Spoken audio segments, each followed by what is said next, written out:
Chapter 363.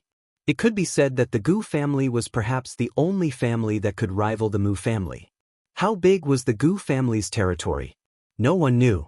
Although they had used some means to whitewash their family's reputation, they were still the underworld in their bones.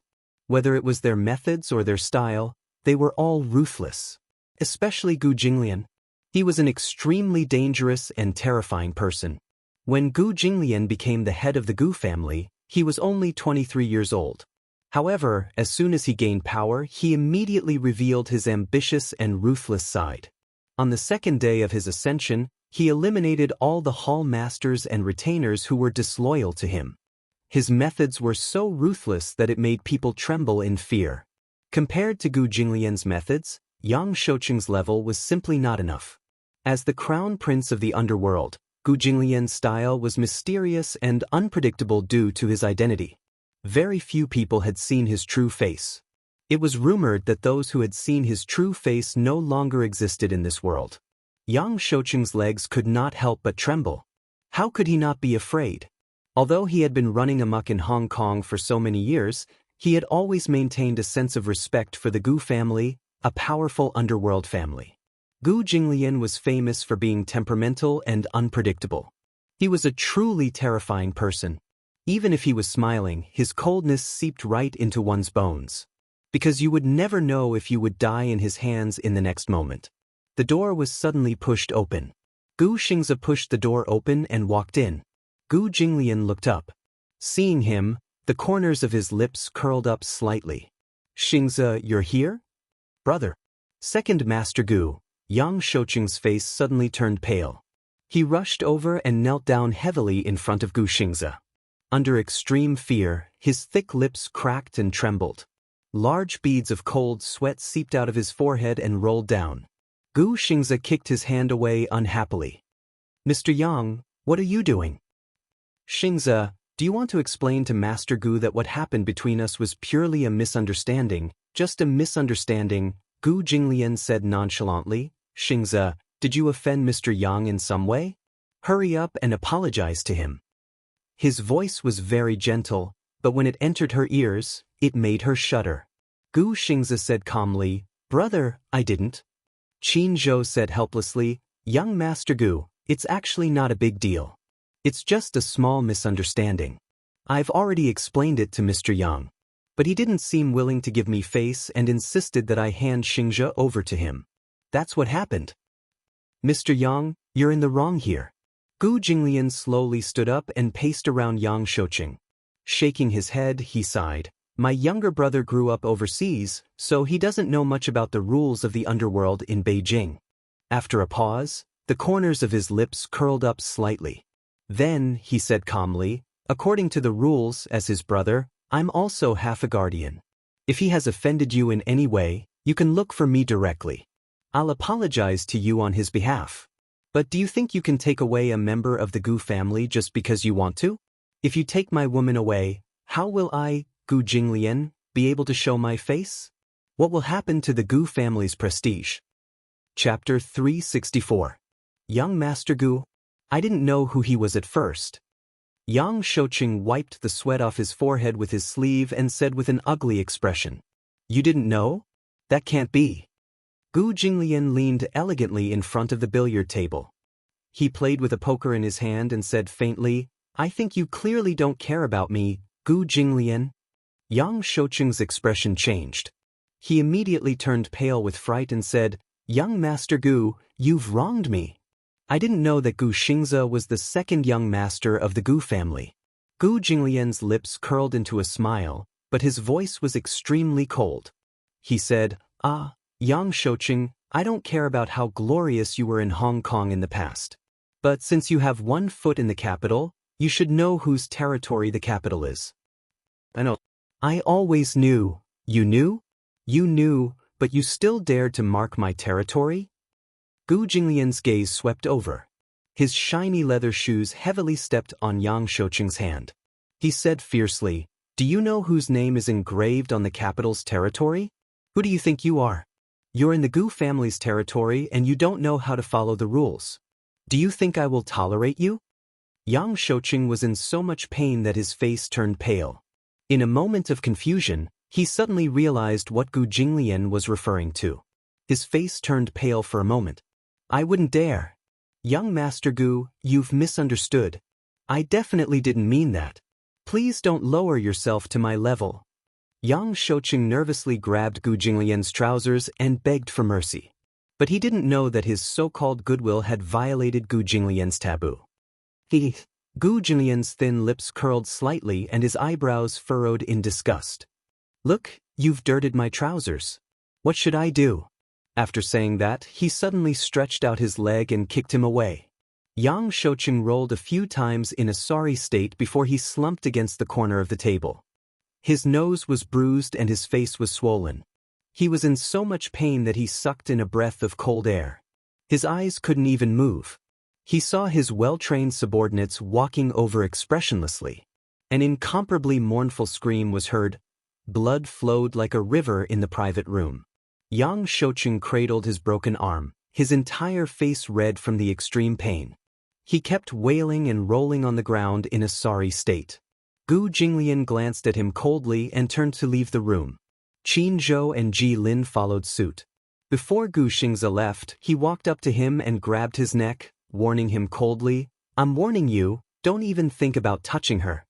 The she he was referring to was none other than Yun Shirshir. However, Yang Shouqing was in a daze from the pain and could only nod his head randomly. Gu Xingze felt relieved and left. When he walked out of the room, he took out his phone and saw Yun Shirshir's message. It was getting late and she should be going back. The car drove all the way back to the villa. Yun Shirshir looked out of the car window and her gaze suddenly froze. At the main entrance of the villa, there was a landscape stone carved from a huge rock of the origin mountain. The words Yun Shanshi were carved on it. Yun Shanshi was the name of the villa. Chapter 365. Yun Shanshi. What do you think of this name? Yun Shanshi Yun Shirshir. There was no need to explain the meaning behind it. She followed the man out of the car, but he pulled her into his embrace with his arm. Her head bumped into his chest.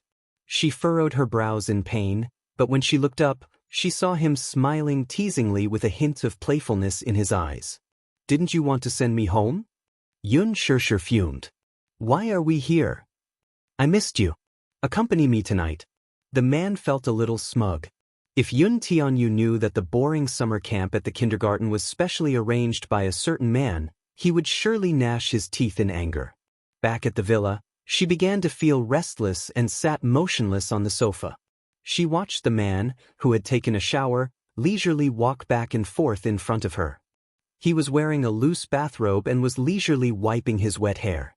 Unintentionally, her eyes would involuntarily wander to his slightly exposed chest.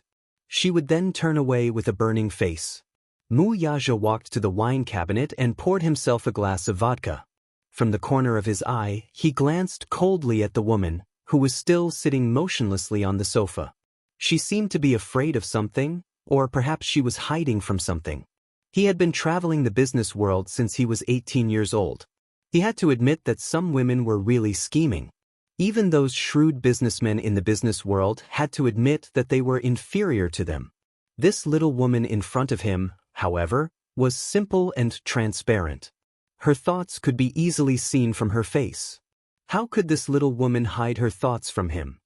He leisurely sipped his glass of vodka, only to see her still sitting on the same spot like a cushion of needles.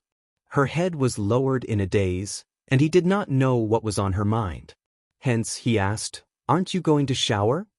"Yes, I'll shower later. I'll wait for you in the room." With that, he walked into the bedroom and didn't look at her again. Yun Shirshir was stunned. She watched the man enter the bedroom but did not move for a long time. After waiting for a while, she thought, he should be asleep, right? Therefore, she looked around and guessed that he must be tired and asleep. Only then did she start to walk around the room. The bedroom was very big. It was connected to the living room, cloakroom, bathroom, study, and even a bar counter. Everything was available. She sat on the sofa for a while before she got up and walked into the bathroom. She took a shower with a messy heart. Before leaving the bathroom, he subconsciously tightened the knot on his bathrobe. In the end, he accidentally tied a dead knot. Only then did he feel slightly relieved.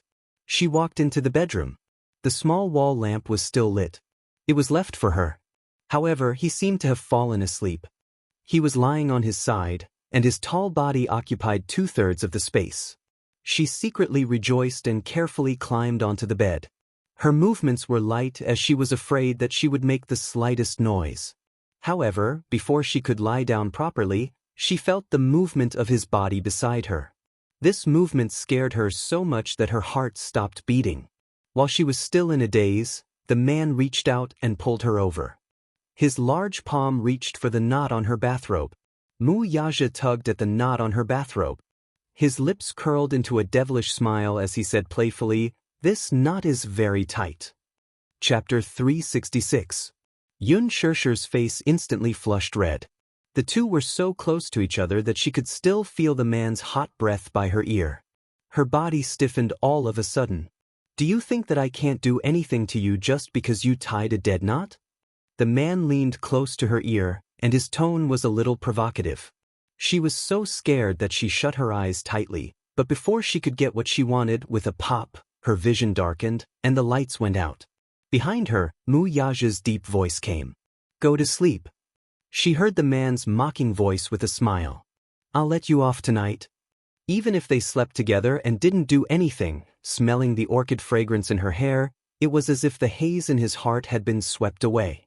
Even though the beauty was lying in his arms, and she was such a hot little woman, with her curvaceous body pressed tightly against his chest, and her delicate skin intentionally or unintentionally rubbing against his body, he impulsively thought, why should he take pity on her and suppress himself so much? Why not strip her clothes off and barge into her to satisfy his lust? However, when he felt her tense body again, he didn't move in the end. The evil thoughts in his body that he had deliberately suppressed for a long time were already restless, clamoring nonstop. However, he had no choice but to suppress this fire and not think about it. This was the first time. In order to accommodate a woman, he had to suppress the endless desire in his body. Just because he didn't want to scare her. Forget it. He would let her off today. But even so, he still had to do something to suppress that nameless fire. Hence, Mu Yaja lowered his head, pressed her down and kissed her heavily. The tip of his tongue greedily hooked her lips, but he stopped there and hugged her tightly in his arms. Only then did he leave it at that. In the morning, when the first ray of sunlight shone through the gap between the heavy curtains, she woke up. To be precise, she didn't sleep well the entire night. The man behind her was indeed asleep, but his arm was still tightly locked in his embrace, confining her domineeringly. Such a possessive action didn't allow her to struggle at all. The distance between them was so close, and his steady breath lingered around the tip of her nose. She was a little absent-minded. Yun Shersher carefully broke free from his restraints and slowly got off the bed. She walked into the living room and opened the curtains. Outside the window, the sun was already shining brightly. When she passed by the study, she inadvertently caught a glimpse of a huge picture frame hanging on the wall. With some curiosity, she carefully walked in.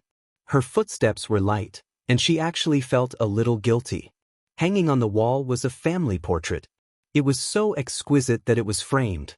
In the photo, Mu Xing was seated at the head of the table. Beside him were Mu Wanru, Jiang Yishan, Mu Lianqing, and the young Mu Yaja. The photo seemed to have been taken a long time ago, but because it had been carefully stored, it still looked as good as new. Yun Shersher naturally couldn't recognize the others, but Mu Yaja could. When he was young, Mu Yaja didn't have much of a sharp and oppressive aura, but he was still unique among children his age. His handsome features, handsome brows, and cold eyes did not change much from now. He was 90% similar to Yu. Bloodlines were really something incredible. Chapter 367.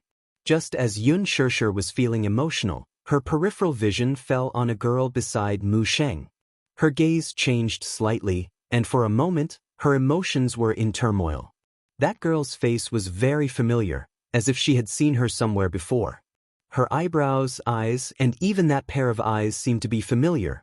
She felt a strong sense of déjà vu, familiar. Extremely familiar.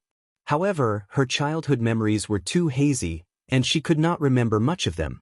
According to psychology, if one's memories were too dark, one would selectively forget them and be unwilling to recall them. Too many memories of his childhood were dark and gloomy. Subconsciously, Yoon Shurshur chose to seal them away and was unwilling to look back on them. Therefore, those memories were too distant, and she had already sealed them away. For a moment, she could not remember where she had seen this girl before. Feeling a little vexed, Yoon Shurshur's gaze fell on the picture frame on the study table, and her eyes could not help but become as gentle as water. She picked up the small picture frame and saw Xiao Yichen standing in a dashing military uniform. His handsome face was in high spirits, and he was in high spirits. In contrast to the sickly Yun Tianyu, Xiao Yichen was full of vitality. His every movement seemed to have inherited his father's imposing and high-spirited manner. However, he also inherited Mu Yaja's cold and mature temperament, so it was inevitable that he would be difficult to get close to. This photo was taken a year ago when he was training in the special training camp. The uniform was tailor-made, and it was very fitting. Xiao Yichen's physique was very strong. His shoulders were broad, and his waist was narrow. He had the perfect golden ratio. Despite his young age, he looked very dashing in the military uniform. Yoon Shurshur picked up the picture frame and looked at Xiao Yichen's face, which seemed to be carved from the same mold as you use. Her fingertips slowly caressed the pair of eyebrows in the picture, and her heart ached a little. The two little fellows were so alike. Yoon Shurshur pursed her lips. She used to miss this child all the time. Blood was connected to the heart, and blood was thicker than water. It was not something that could be cut off by distance. The day after tomorrow was the 1st of June. Children's Day was also the birthday of these two little guys. It was as if he was personally giving the little fellow a gift. Yoon Shurshur thought longingly in her heart. Immersed in her thoughts, she did not notice the footsteps behind her. It was not until a pair of arms wrapped around her body that she suddenly came back to her senses. Turning her head, she saw Muyaja's Jun Yen, who had just woken up. The man's chin gently rested on her shoulder. As he had just woken up not long ago, his body was not as fierce as before, and his eyes were not as sharp. Instead, there was a kind of exhaustion and decadence. His messy hair slightly covered his eyelids, but it unexpectedly made him look unreasonably sexy. This man was so stylish even when he was dispirited. No wonder so many women flocked to him. What are you looking at? Photos. Mu Yaja took the photo from her hand and glanced at it. This was taken last year. Huh. The little fellow is much taller than last year. How tall is he now? Yoon Shurshur asked eagerly. She was eager to fill in more information about Xiao Yichen. 140 centimeters. That tall? Yoon Shurshur was a little surprised. He's much taller than Yu. Chapter 368. Mu Yaja lowered his head to look at her. With a smile he asked, how tall is Yu? About 120 centimeters. Like this. Yoon Shurshur made a rough comparison. His height was around her waist. This was the result of a physical examination at the kindergarten a month ago. Yun Tianyu's height was considered taller than other children his age. The average height of a boy his age was around 110 centimeters. However, in a way, Yu's growth could not keep up with his age. Mu Yaja was nearly 1.9 meters tall, while she was 1.69 meters tall. However, for some reason, Yun Tianyu's growth seemed to be slower than other children of the same age. Compared to Xiao Yichen, however, the difference in height was obvious. Does he take calcium tablets? Yes, he takes them every day, but his growth can't keep up. The mention of Yu's health was undoubtedly a sore point for her. I asked the doctor about it. It might have something to do with him being born prematurely. Most premature babies have stunted growth. When he was born, his body was very weak. Initially, the doctor said that the child's condition was terrible. His heart was congenitally deficient, and his spleen and stomach were not functioning well. He even said that he would not live past the age of 3. At that time, I was on tenterhooks every day, afraid that I couldn't save him. Mu Yaja's handsome brows furrowed slightly. He did not know that Yun Tianyu's health was so bad. He only knew that the child was almost lost. He thought that this woman had hidden the child for her own selfish reasons and used a groundless excuse to cover up her crime. He even thought that the child would be as healthy as Xiao Yichen. Later, when they met at the hospital and learned from the doctor that his health was not good, he was surprised and stunned, but more than that, he felt sorry for him. Until now, when he learned from Yun Shishir that the child had suffered from so many illnesses since birth, his heart ached so much that it almost suffocated him. Although Yun Shishir spoke of it casually, no one knew how much effort she had put in to protect Yun Tianyu during the most torturous days back then. She had exhausted herself mentally and physically in exchange for Yun Tianyu's rebirth time and time again. Yun Shishir said helplessly, "Maybe it's because he developed late." Mu Yaja looked at her side profile solemnly and did not speak. Yun Shishir suddenly turned around and asked, "Oh, right. The day after tomorrow is the two children's birthdays. Have you prepared any gifts?" "Gifts?" Mu Yaja raised his handsome brows and shook his head. No. Yun Shishir was taken aback. "Aren't you going to give a child a present on his birthday?" Mu Yaja said, "I have gifts. Basically, whatever he likes, and I'll get someone to buy it." Needless to say, his love for Xiao Yichen was unparalleled. However, as a father, his way of expressing his love was ultimately not that meticulous.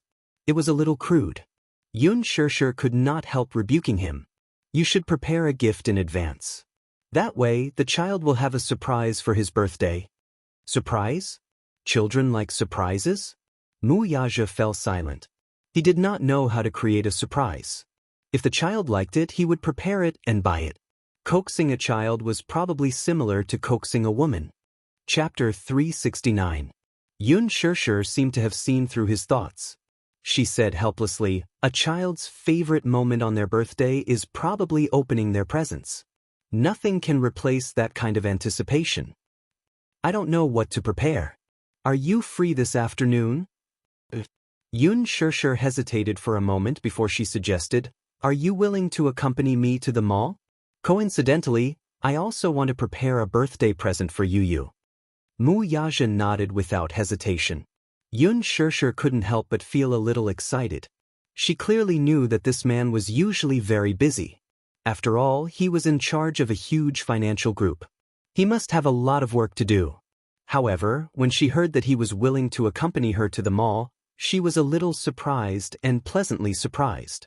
She didn't know why, but her mood suddenly improved. Even the weather outside the window became sunny. It was a good day.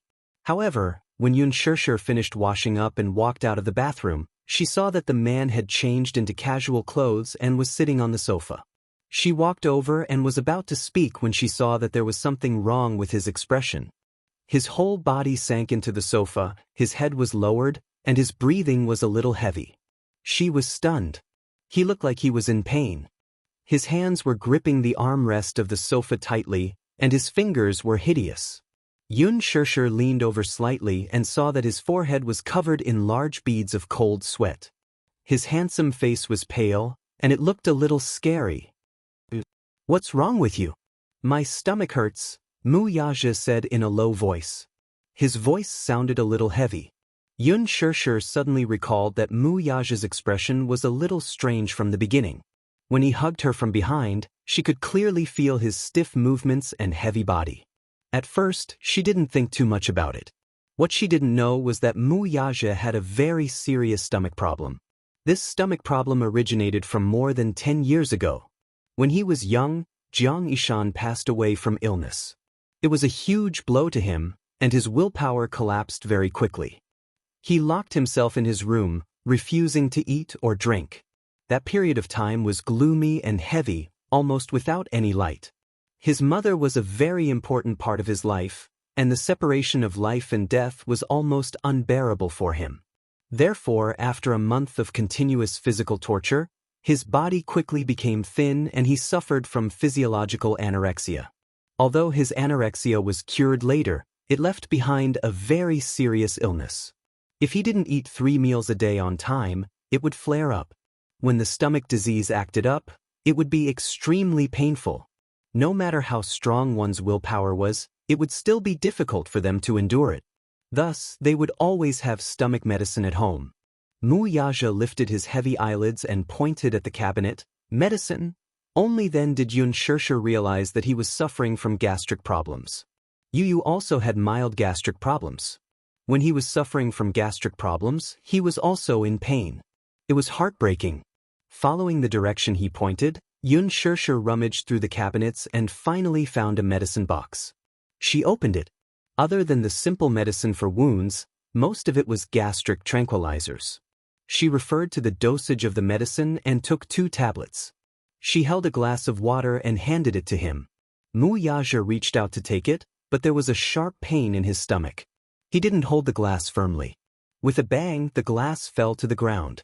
Water splashed everywhere, and the splashing glass cut Yun Shirshir's arm. Chapter 370. Seeing him fall over, Yun Shirshir did not notice the bleeding wound at all. She hurriedly squatted by the sofa and held his face. Mu Yaja, get up, sit up. I'll feed you the medicine. There was no response. It was as if he was in so much pain that his consciousness was blurry. Yun Shirshir hugged his shoulders again and tried to help him sit up, but his body was too heavy and she could not exert any strength. Yun Shirshir looked at the pill in her hand in annoyance, then lowered her head to look at the man's handsome face that was twisted in pain. She did not care so much and rushed in to pour a glass of pure water. She walked to the sofa and stuffed a pillow under his head for him to rest on. She held the back of his neck and put the medicine in the water until it dissolved completely. She cupped his face and parted his thin lips. She drank a mouthful of water and carefully passed the water into his mouth. Mu Yaja's throat moved and he swallowed the water. Yun Shirshir then passed the medicine into his mouth in one go. After a while, the man regained some consciousness. He opened his eyes slightly and vaguely saw Yun Shirshir's nervous face. He opened his mouth, but no sound came out. Can you sit up? Yun Shirshir saw that his face was pale and she was worried for a moment. Usually, in her impression, this man was always high and mighty, like a king who could summon the wind and rain. He was as powerful as a god. However, she did not expect him to be so weak now that he had gastric problems. He was not angry at all.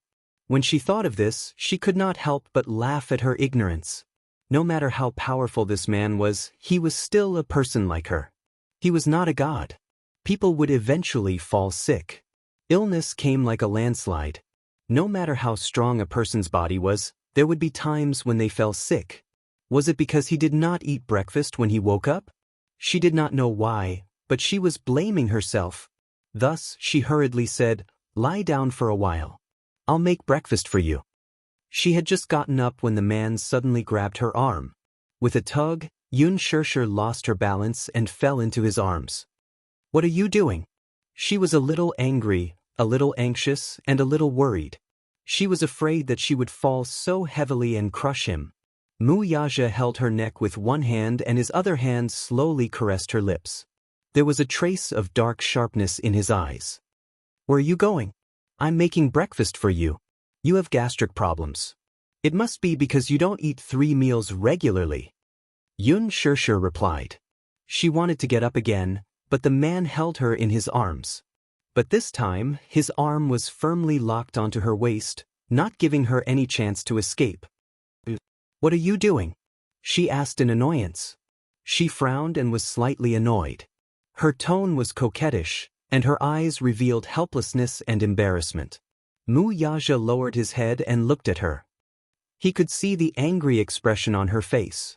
Seeing him staring at her with a deep gaze, Yun Shirshir was a little stunned. She pursed her red lips and bit her lip gently, looking a little uneasy. However, such a small action in his eyes had an inexplicable charm and shyness. It was even seductive. The way she bit her lip was so cute that his body, which was originally tense because of his illness, started to heat up. Chapter 371. Thus, he said, "I'm not eating breakfast. I want to eat you." When Yun Shirshir heard this, her face stiffened and she said dejectedly, "Hey, I really lost to you. Your stomach is acting up. Why are you still so restless?" "Not only is my stomach acting up, my lovesickness is also acting up, don't you know?" How long had it been since he had touched this woman? He couldn't remember the number of times. He only knew that his body was constantly clamoring, wanting to possess her, penetrate her, and even wanted to integrate her into his bones and blood. How long had it been since he had tasted that feeling? He missed it so much. He missed it so much that even though his stomach was acting up, the desire in his body was constantly stirring. He was like a youthful and ignorant youth who had tasted the forbidden fruit for the first time, wanting more. Yun Shirshir was a little annoyed as she rebuked, "Mu Yaja, are you a scoundrel? Your body is already like this and you still..." Halfway through her words, she couldn't continue no matter what and only felt ashamed. Her tender and white face was stained with a blush of shyness. She lowered her eyes and wished she could dig a hole in the ground right now to bury her burning face. She might as well just bury it. Mu Yaja saw the shyness on her face and felt that it was a little interesting, but also a little funny. He boasted that he wasn't a man whose lower body was swayed by his emotions. He was different from those second-generation hedonistic sons who liked to play with women. When it came to women, he had always had self-control, and even had misophobia. But this woman was simply a charming and fragrant evil concubine. What she had was the ability to make men obsessed with her. Even if it was in ancient times, no matter how wise the king was, he would probably be like King Yu of Zhou for Bao Si. In order to win a beauty smile, he would use the beacon fire to play with the feudal lords. He wrapped his arms around her neck and brought her face closer. A pair of handsome eyes slowly swept over her face for a long time, allowing his face to be immersed in her hair and scrupulously smelling the freshness and charm of her hair. At the same time, because of this suppression, his body was tense to the point that it was almost painful. The man slowly opened his sharp eyes and met that jade-like face again. Suddenly, he asked coldly, "Do you think that having sex with me is a shameful thing?" Her face was slightly hot, but she didn't make a sound, as if she didn't agree or disagree. The man smiled and said faintly, "Woman, do you know, scientists say that an adult's normal routine should be 3 to 4 times a week." Yun Shirshir saw him suddenly speaking and she was a little unable to react. Then, the man asked further, "Think about it. How long has it been since I touched you? Don't tell me normal needs?" Yun Shirshir was inexplicably at a loss for words. He said it so righteously and she couldn't refute him, but she felt that there was something wrong with his logic. Mu Yaja played with a strand of her hair, twirling it around his finger and playing with it. His breath was like orchids. "I only have you as my woman. I have my needs. If you don't let me touch you, who else should I touch? Moreover, you're a woman and I'm a man. Is this kind of love between a man and a woman shameful in your eyes?" Yun Shirshir thought for a moment and suddenly said with a red face, "You obviously have a fiancé." The man's handsome face raised a trace of inexplicable meaning. His eyes were like torches as his long and narrow eyes narrowed slightly, with a hint of deep meaning. So, this was what she cared about? Chapter 372. Jealous that he had a woman in name but not in reality by his side? Yun Shirshir felt a little uncomfortable being stared at by him and wanted to brush it off. "Let's not talk about it anymore. Does your stomach still hurt? Are you jealous?" "No." "You clearly are. If you're jealous, then let me tell you, you don't have to think too much." Mu Yaja hugged her waist and pulled her towards him. He turned his body slightly and pressed her under his body. He pinched her chin and covered her lips with his. He sealed her lips with a gentle kiss. After a simple and charming kiss, he looked at her and smiled. "You only need to know that my body wants you. I don't have any feelings for other women." As he spoke, he grabbed her hand that she didn't know how to move and guided it downwards until her fingertips touched that mysterious territory. Through the material of his clothes, she could vaguely feel that arrogant posture. Thus, her face became even hotter, as if blood was about to drip out. "What about you? Don't you want me?" The man was so gentle beside her ear that his warm breath curled around her earlobe, burning her ears and neck. This woman's body seemed to be extremely sensitive. Even a gentle touch would make her blush, not to mention his advances. Her entire body was burning. "Do," Yun Shirshir said angrily. "That's enough." Mu Yaja didn't give her a chance to refute and blocked her mouth with a sentence. "I only want you. I don't have any feelings for other women. Yun Shirshir blushed at his words again. Mu Yaja played with her lips gently, his fingertips caressing those cherry lips that made one drool, but he said word by word, as for the status, I'll give it to you. But now is not the time. Mu Yaja, is this considered a courtship? Yun Shirshir asked all of a sudden. The man's face froze. But your stomach is acting up. If you don't know how to control yourself, you'll suffer when the time comes. Yun Shirshir lectured him seriously. Her words were a prophecy or a curse. Just as she finished speaking, his stomach, which was already feeling better, experienced another day of cramping pain. Was this woman a curse master? This stomach pain, speak of the devil. Did she have to spoil the fun like this? A certain man felt very sullen. In order to eat this woman, since she didn't like his forceful methods, he had to persuade her with reason and emotions.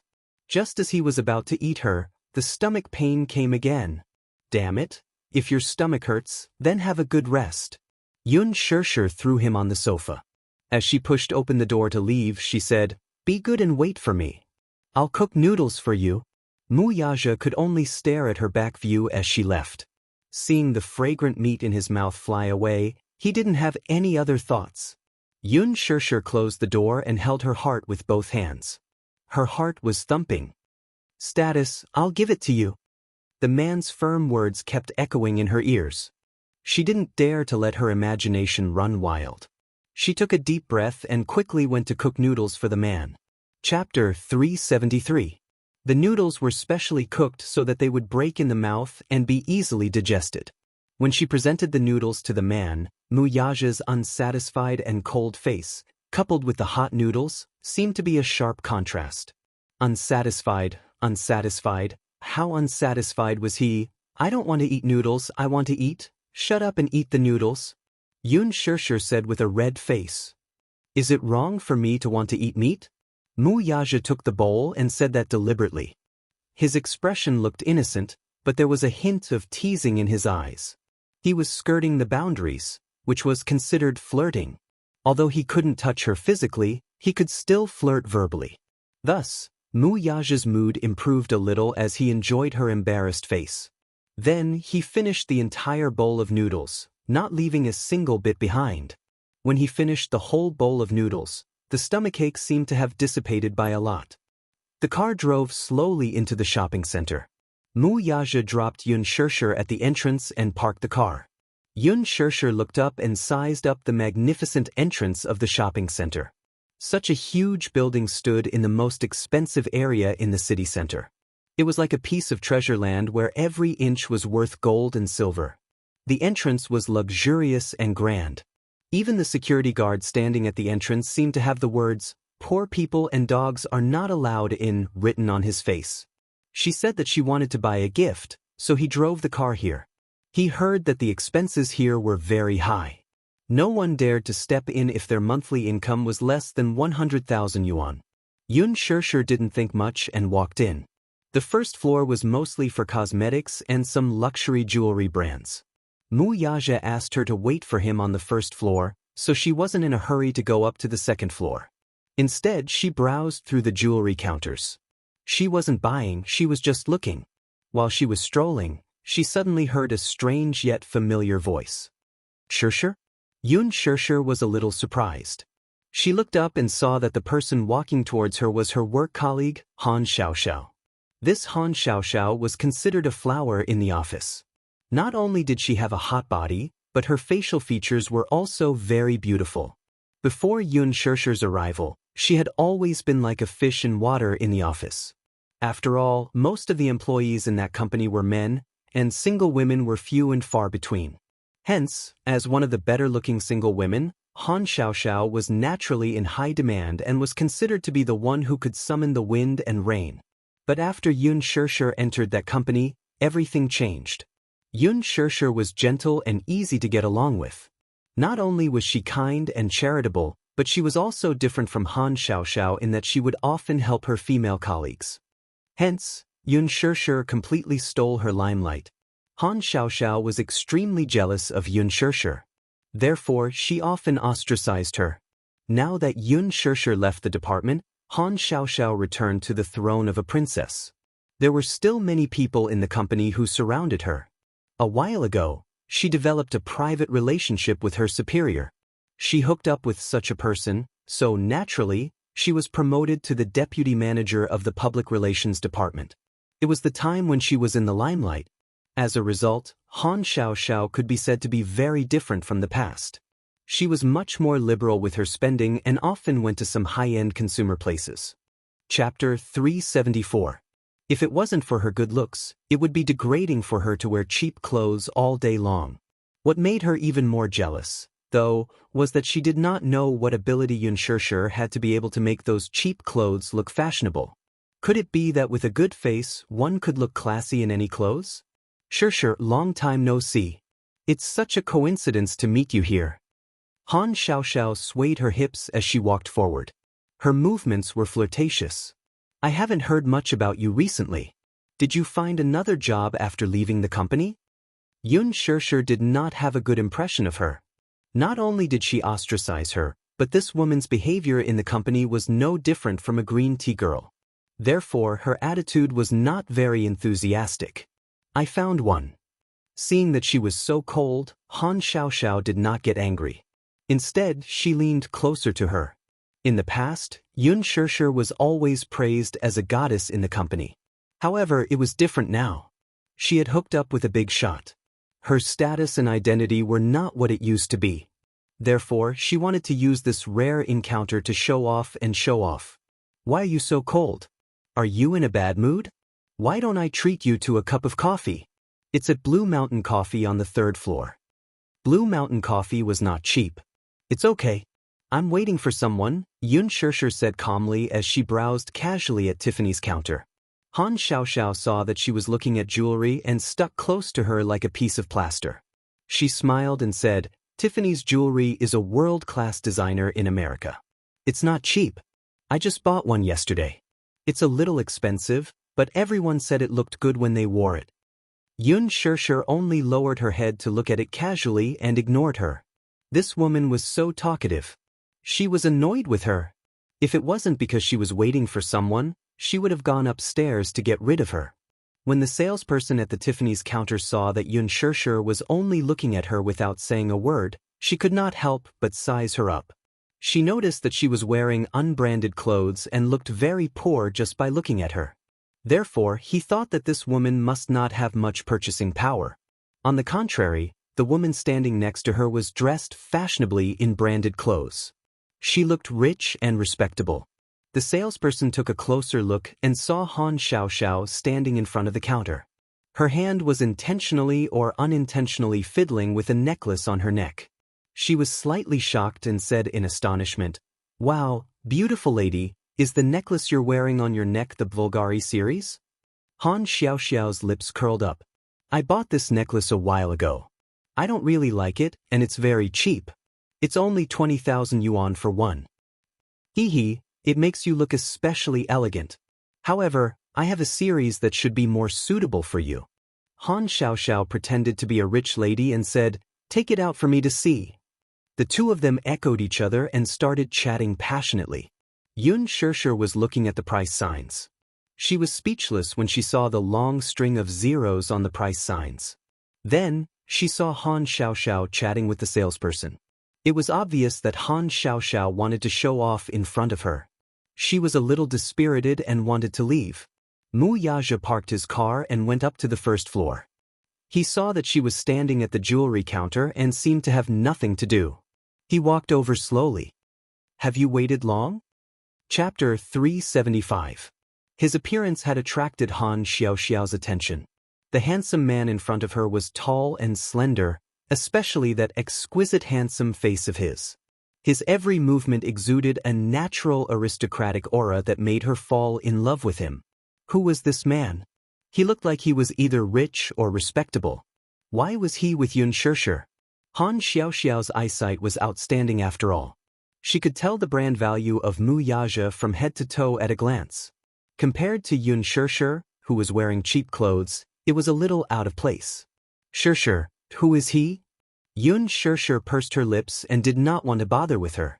Mu Yaja looked at Han Xiaoxiao coldly and lowered his head to ask, "You guys know each other?" "Ex-colleague. We are friends." The two of them spoke at the same time but gave different answers. Han Xiaoxiao's face revealed an awkward smile. "Sure, why don't you introduce him?" "Her man." Without waiting for Yun Sure to speak, Mu Yaja said concisely. Han Xiaoxiao was stunned. Even Yun Sure's expression froze. "What are you talking about? Isn't that the case?" Han Xiaoxiao bit her red lips hard. She was a little indignant and felt that she had been outdone. At the same time, she felt that the man in front of her was a little unreal. How could he be Yun Sure's man? Didn't he take a look at his background? Was she even worthy? Rich families were particular about matching in social status. How could a commoner like Yun Sure be related to a rich family? The more she thought about it, the angrier she felt. She had wanted to show off in front of her, but in the end, she felt like she had been checkmated. This knowledge made her extremely displeased. Mu Yaja's palm gently covered her head and stroked it gently. "What do you like? I'll buy it for you." "I don't like it," Yun Sure said indifferently, but her gaze landed on the display cabinet. There was a pair of exquisite and beautiful earrings in the shape of a 5-petaled flower, just like stars in the sky. The name was interesting as well. This was called Stars in the Sky, but it was expensive to make. Mu Yaja followed her gaze and saw the pair of earrings as well. His slender fingers clasped the cabinet surface. "This pair, take it out." Yun Sure was a little surprised and opened her mouth. She did not understand the meaning of his actions. The salesperson glanced at Yun Sure, still feeling incredulous. She would not be willing to let ordinary people. This was especially true for someone like Yun Sure, who was dressed shabbily. She would not be able to afford it, anyway. But Mu Yaja was different. One look and she could tell that he was of noble birth. Mu Yaja glanced at the salesperson's gaze and knew what she was thinking. However, he did not show it, until the salesperson presented the pair of Stars in the Sky in front of Mu Yaja. Mu Yaja reached out and took one of them. He reached out and gently brushed away her hair. In an instant, that small and cute earring was exposed to the air. Mu Yaja gently put the earring on for her. The star-like earring set off the pure white earring. It looked even more tender and beautiful. It was as if it was silently tempting him to kiss her. Chapter 376. He lowered his head slightly, and his thin lips that were cold from the night breeze kissed her earlobe. Han Xiaoxiao was stunned, but the kissing scene in front of her was too beautiful. Even she couldn't come back to her senses for a while. Yun Sure was shocked. Her body moved slightly to the side, and she glared at him with embarrassment. She was obviously shy. Look, do you like it?" Mu Yaja pushed her in front of the mirror and lifted her hair. Yun Sure looked at the mirror. Although she didn't say anything, her eyes revealed her love for the pair of earrings. Mu Yaja put the other one on her. The salesperson immediately praised, "This lady looks really good wearing this pair of earrings. Sir, do you want this pair of earrings?" While speaking, Mu Yaja's eyes didn't leave Yun Sure at all. He just handed over a black gold credit card. The salesperson was still puzzled. Why didn't this man ask about the price of this pair of earrings? He just gave the card to her directly. Was he so rich? However, when she took the credit card from him and looked at it, she didn't have any doubts. Ultima, the king of the cards. People who had a black gold credit card had a supreme status. In the big capital, there were only 5 such cards. Even Han Xiaoxiao couldn't help but be shocked. He was stunned. He was really stunned. One had to know that a black gold credit card wasn't something that ordinary rich people could have. Who was this man? After swiping the card and paying the bill, the salesperson handed the gift box to Mu Yaja. The man hugged Yun Sure and left. Looking at the two leaving figures, Han Xiaoxiao wanted to chase after them. Sure. The latter, however, ignored her completely. Han Xiaoxiao was extremely embarrassed. She turned back to the counter and asked the salesperson, "Is that man's card the legendary black gold credit card?" The salesperson's lips twitched, but she said, "I'm sorry, madam. This involves the customer's privacy. Forgive me for not being able to tell you." How much is the earring that the man just bought? I want it too. Han Xiaoxiao pretended to be generous as if she was eager to regain her face. That earring is the only one in the counter at the moment. It's already gone. But I can tell you the price. It's 990,000. 990,000. A pair of earrings cost 990,000. Han Xiaoxiao's expression stiffened. The toy section was on the 5th floor, but when they reached the 3rd floor, Mu Yaja held her in his arms and walked towards the women's clothing section. When they arrived at the Chanel counter, Mu Yaja picked out a few dresses for her. Yun Shishir, Mu Yaja gracefully sat down on the sofa. Take it. Yun Shishir said, what do you mean by that? To buy clothes for you. Yun Shishir furrowed her brows and said, I don't want it. Mu Yaja didn't allow her to object. He snapped his fingers, and a few salespeople surrounded Yun Shishir and escorted her into the fitting room. He smiled evilly. Throwing a tantrum in front of him? Didn't she know whose territory this shopping mall was? Yun Shishir's protest came from the fitting room. All of you get out. Aya, don't take off my clothes. I'll do it myself. Can't I do it myself? All of you get out. The salespeople were all chased out. Chapter 377. Mu Yaja glanced at it and felt satisfied. He lowered his head and flipped through the magazine again. Go and change into another one. Yun Shishir changed into a few more outfits. Mu Yaja frowned. He suddenly realized something. Damn it, this woman looked good in everything. Thus, he stood up and walked to the counter. This one, this one, this one, and that one, which one, I want that one too. Pack it up. Sir. Yun Shishir was speechless. Why did he buy clothes as if he was shopping at a wholesale market? Just like that, Yun Shishir finally went up to the toy counter on the 4th floor with bags of various sizes. She had specially chosen a famous toy brand. When she walked out, she handed a beautifully wrapped gift to Mu Yaja. This is a gift for the child. She had specially prepared this gift for Xiao Yichen. Mu Yaja took the gift. She had personally wrapped it and written a birthday card with her heart. Her handwriting was beautiful, and at the end of the card, there was a smiley face. It was very heartwarming. This should be a birthday surprise. After shopping, it was naturally time to fill his stomach. Yun Shishir chose a restaurant, but it was crowded. The waiter apologetically said that there were only seats available in the lobby. Mu Yaja made a call, and shortly after, the lobby manager hurried over. Knowing that the CEO of Dishing Financial Group had arrived, the manager of the restaurant personally led a group of people to greet him warmly and respectfully. Then, he caught a glimpse of the innocent girl beside him and was stunned. The manager looked at Yun Shishir with a smile and asked politely, May I know how I should address you, miss? Yun Shishir smiled but was pulled into Mu Yaja's arms. This was a silent announcement of her identity. Since she was CEO Mu's woman, he naturally had to serve her well, right? You can mess with anyone, but you can't mess with women. Especially this important person's woman. Mu Yaja saw the look in his eyes and knew what he was thinking. However, he was too lazy to point it out. He only ordered coldly, prepare a table of food. The manager nodded hurriedly. Sir, I'll get someone to prepare it right away. The manager had specially arranged a room with an elegant environment for them. The elegant lighting, the glass windows, and the beaded curtains gave the room a classical charm. How could he dare to neglect someone of Mu Yaja's status? Moreover, it was an honor for CEO Mu to grace his restaurant with his presence. In fact, this private room had been reserved by a guest at a high price earlier, and it was also scheduled for this time in the evening. Weren't they bumping into each other? However, he had no choice but to reject it. Over the phone, the manager repeatedly reminded Mu Yaja that he did not like noisy environments and insisted on a private room with a quiet environment. Even the most distinguished customer couldn't compare to this one. Even if he offended the other customers, the store manager had no choice but to push it away. Yun Shishir was so hungry that her head was dizzy. She felt lightheaded when she walked, and her stomach was empty.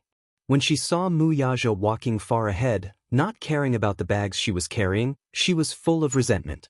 However, When she sat down at the table and stared dumbfoundedly at the delicacies on the table that were comparable to the Manchu Han imperial feast, her gloomy mood was swept away in an instant. Chapter 378. Just like that, the two of them occupied a big round table with a sumptuous spread of delicacies. Extravagant and corrupt. But at this moment, Yun Shirshir was very willing to be corrupt. Oh my God! She was so happy! But there was so much food. Could the two of them finish it? Wouldn't it be a waste if they couldn't finish it? Hence, she decided that she could just take it away like the last time. Yun Shirshir was so tempted by the aroma that she was drooling. She raised her chopsticks and planned to gorge herself. However, in the blink of an eye, she saw Mu Yaja sitting at the table calmly. He didn't seem to be interested in the sumptuous spread on the table. He didn't even look at it and was casually wiping his hands with a wet towel. Master Mu Yaja was extremely picky in this aspect. He had been pampered since young and lived a life of luxury. Naturally, he didn't care about these. If it wasn't for her. In his eyes, these sumptuous delicacies weren't even as good as the noodles she cooked. Yun Shirshir stared at his elegant dining manners. She thought that he was from an upper-class family after all, so his etiquette was good. He also had a serious obsession with cleanliness. Yun Shirshir despised him in her heart. She didn't care about him. She picked up a piece of beef and stuffed it into her mouth. Her mouth was full and she was bursting with happiness. It was delicious. She was so happy that she cried. She had never eaten anything so delicious in her life except for Yu Yu's cooking. At this moment, there was a sudden sound of footsteps outside the door. Yun Shirshir turned her head with some doubts. She vaguely heard a woman's dissatisfied and coquettish voice. I had already booked the private room earlier. How could you cancel it just like that? Miss Lin, don't be angry. You have an important guest. Otherwise, you wouldn't have been pushed away. Oh? She's a guest and I'm not? What kind of boss are you? Don't you know the rules of first come, first served? You're a businessman, but you're so... All businessmen are evil. Sorry. Next time, there won't be such a thing. The manager apologized. Next time? How can there be a next time? Get out of my way. Don't. Miss Lin, please wait. There's someone in the room. Don't stop me. I want to see what kind of amazing guest actually took the seat that I reserved in advance. You're quite capable. The door of the private room was suddenly pushed open. This action was too rude and caused too much of a commotion. Mu Yaja frowned slightly and turned around. A layer of frost appeared on his face. He saw a gorgeously dressed woman standing by the side of the room. She was wearing a long black dress and exquisite makeup. She was accompanied by an extraordinary man who also looked very noble. It was obvious that the two of them were born in a wealthy family. Their gestures had a kind of elegance that was unique to the upper class. Seeing this situation, the manager stood at the side uneasily. He was so anxious that he was sweating profusely. He looked at Mu Yaja with a smile on his face and secretly looked at the woman beside him from time to time. For a moment, he didn't know how to ease the situation. That woman first looked at Yun Shirshir with a sharp gaze. She opened her mouth with a gloomy expression and was about to flare up. However, from the corner of her eyes, she caught a glimpse of the extraordinary man on the main seat. The words that she wanted to say were suddenly stuck in her throat, and she forcefully swallowed them back down. Young Master Mu? The woman's red lips opened slightly. She was secretly surprised and her eyes revealed an unexpected joy. Mu Yaja looked at her coldly. With just one look, the woman knew that he had forgotten about her. Chapter 379. The situation was a little tense. It made sense. How could the high and mighty crown prince of Dishing Financial Group remember a mere provincial governor's daughter? This woman was the daughter of the Jianghai provincial governor, Yi Minglun. She had originally booked this private room at a high price to entertain her good friend who had just returned to the country. However, when she arrived, she was politely asked to leave the room by the manager. She had come to look for her aggressively, but she did not expect that the person who had occupied her private room would be Chairman Mu. One had to know that Mu Yaja rarely ate at such a small restaurant. Moreover, in her impression, this man was very busy every day. How could he have the time to be so carefree? Yi Minglan was overjoyed to be able to meet him here. However, after being pleasantly surprised, the woman's gaze turned to Yun Shirshir with some suspicion. Who was the little girl sitting next to him? She was dressed like a pure student and looked very well behaved. She did not look like a young lady from any family. She seemed to be a commoner. Yi Minglan was a little surprised. For someone like young Master Mu, as long as he wanted, those international supermodels, movie queens, and even upper-class socialites would all fall in love with him. However, this girl had a young face. She looked like she had just graduated from university. However, even though she boasted that she was picky, she had to admit that this young girl in front of her was unbelievably good-looking.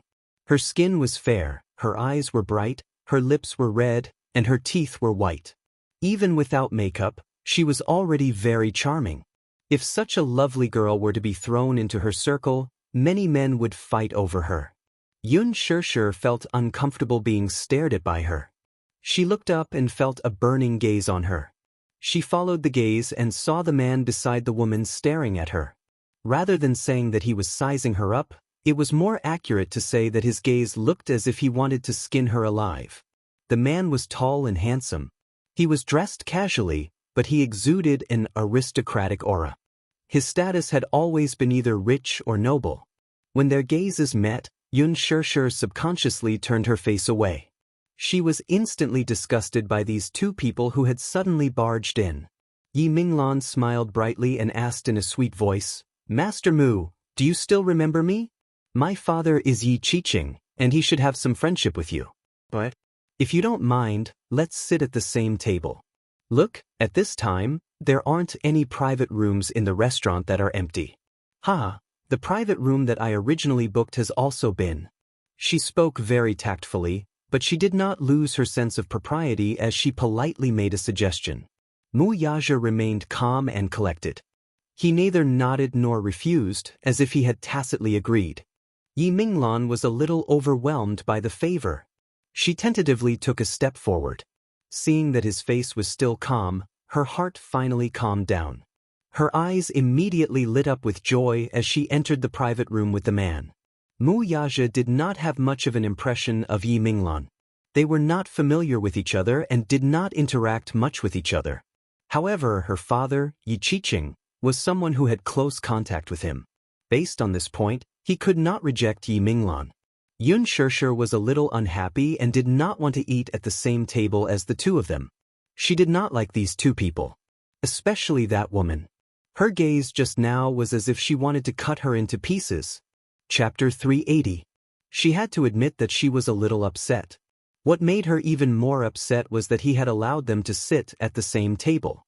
Upset. But what could she do? She could not chase him away. She did not have the right to do so. She was just freeloading. She picked up her chopsticks but lost her appetite. Yi Minglan sat down and smiled. "Young Master Mu, let me introduce you. This is the eldest son of the Li Group, Li Qingze." Then she smiled and turned to the man beside her. "Qingze, I've mentioned this to you before. He's the famous CEO of Dishing Financial Group and a legendary figure in Beijing, Mu Yaja. We all call him Young Master Mu." As he spoke, he completely ignored Yun Shirshir at the side. Yun Shirshir was also happy to have some peace. "Young Master Mu, I've heard a lot about you." Li Qingze smiled and nodded. He stood up slightly and extended his hand politely. Mu Yaja glanced coldly at his outstretched hand, but his expression did not change. Li Qingze's hand froze in midair. He could neither extend it nor retract it. Just as the atmosphere froze, Mu Yaja extended his hand indifferently and held it gently. He did not even bend his fingers. His cold and distant attitude made Li Qingze feel awkward. This man was as arrogant as a ruler. Although his status was not as high as Mu Yaja's, not many people in the capital dared to give him the cold shoulder. Most of them would respectfully smile apologetically at him, yet this man was so cold and arrogant at their first meeting. It really made him feel embarrassed. Yi Minglan smiled to ease the atmosphere and looked at Yun Shirshir. Young Master Mu, this lady is? You don't have to know." Unexpectedly, the man's cold words stopped her enthusiasm. He did not like to tell unimportant people about his private affairs. However, his ambiguous attitude became another form of protection in Yi Minglan's eyes. Yi Minglan could not put her face down for a moment, but due to Mu Yaja's status, she could only smile apologetically and find a way out of this embarrassing situation. This little girl is quite pretty. Although he was smiling on the outside, his heart was filled with jealousy and hatred. At least in her opinion, this girl had a high status by Mu Yaja's side. The moment Yi Minglan mentioned Yun Shirshir, the unhappiness in Li Qingze's heart immediately disappeared, and he looked at her with an ambiguous gaze. To be honest, he was quite interested in this girl. Not only did she have a stunning and elegant appearance, but she also had a pair of stubborn eyes that could invisibly arouse a man's desire to conquer her. It was said that there were two types of women that men could not refuse. One was a woman who was as pure as water, without a trace of impurity. The other was a woman who aroused a man's desire to conquer. As luck would have it, Yun Shirshir was exposed to both. Come to think of it, this Mu Yaja really didn't know what kind of ability he had. It was rumored that he didn't get close to women, but who would have thought that in private, he was actually keeping such a beautiful woman in captivity? It was really enviable. At that time, the two of them had their own thoughts about Yun Shirshir. Li Qingze kind of wanted to have a taste of this girl. However, seeing that such a lovely person had already been taken, he could only watch. What kind of woman had he not had? However, they were not as attractive as this girl. Since she was Mu Yaja's woman and he couldn't touch her, there was nothing he could do. He could only hope that when young Master Mu got tired of her, he would snatch her away. Chapter 381. Li Qingze smiled at her gracefully and gently asked, "Which family's daughter is this lovely young lady from?" Yun Shirshir was stunned and did not want to bother with him. What daughter? She did not have such a noble background.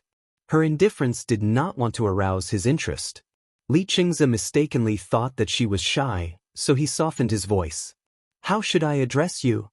Yi Minglan was completely ignored. Her face was expressionless, but she scolded him in her heart. A man will be a man. Once he sees a beautiful prey, he loses his soul. How dare he covet young Master Mu's woman? Did he eat a bear's heart or a leopard's guts? Yun Shirshir shot a glance at the aloof Mu Yaja beside her and smiled mischievously. Her eyebrows curved into crescents, and her lips, stained with red wine, were tender and plump. When she smiled, she looked seductive and bewitching. "Ha, why should I tell you?" After that, she ignored him. "Interesting. This girl is quite interesting. She is quite arrogant." Li Qingze was thinking about her, but Yi Minglan secretly rolled her eyes and warned him not to go overboard. She did not want to make young Master Mu unhappy. Afraid of him? Li Qingze had been spoiled since he was young and grew up in the palm of his hand. He was a typical hedonistic second generation and was used to being arrogant. Why would he put this young Master Mu in his eyes? The Mu family? They were just the descendants of a prestigious family. Now that generations had changed and old Master Mu was old, how could this brat cover the sky with one hand? The Li family was one of the wealthiest families in the capital. Everyone in the family was not easy to deal with. Yun Shirshir did not know what he was scheming. She felt Yi Minglan's piercing and venomous gaze and saw doubt and hatred in her eyes. She was unjustly implicated, but she could not just lie down for nothing, right? If she wanted to lie down, she might as well lie down until the end.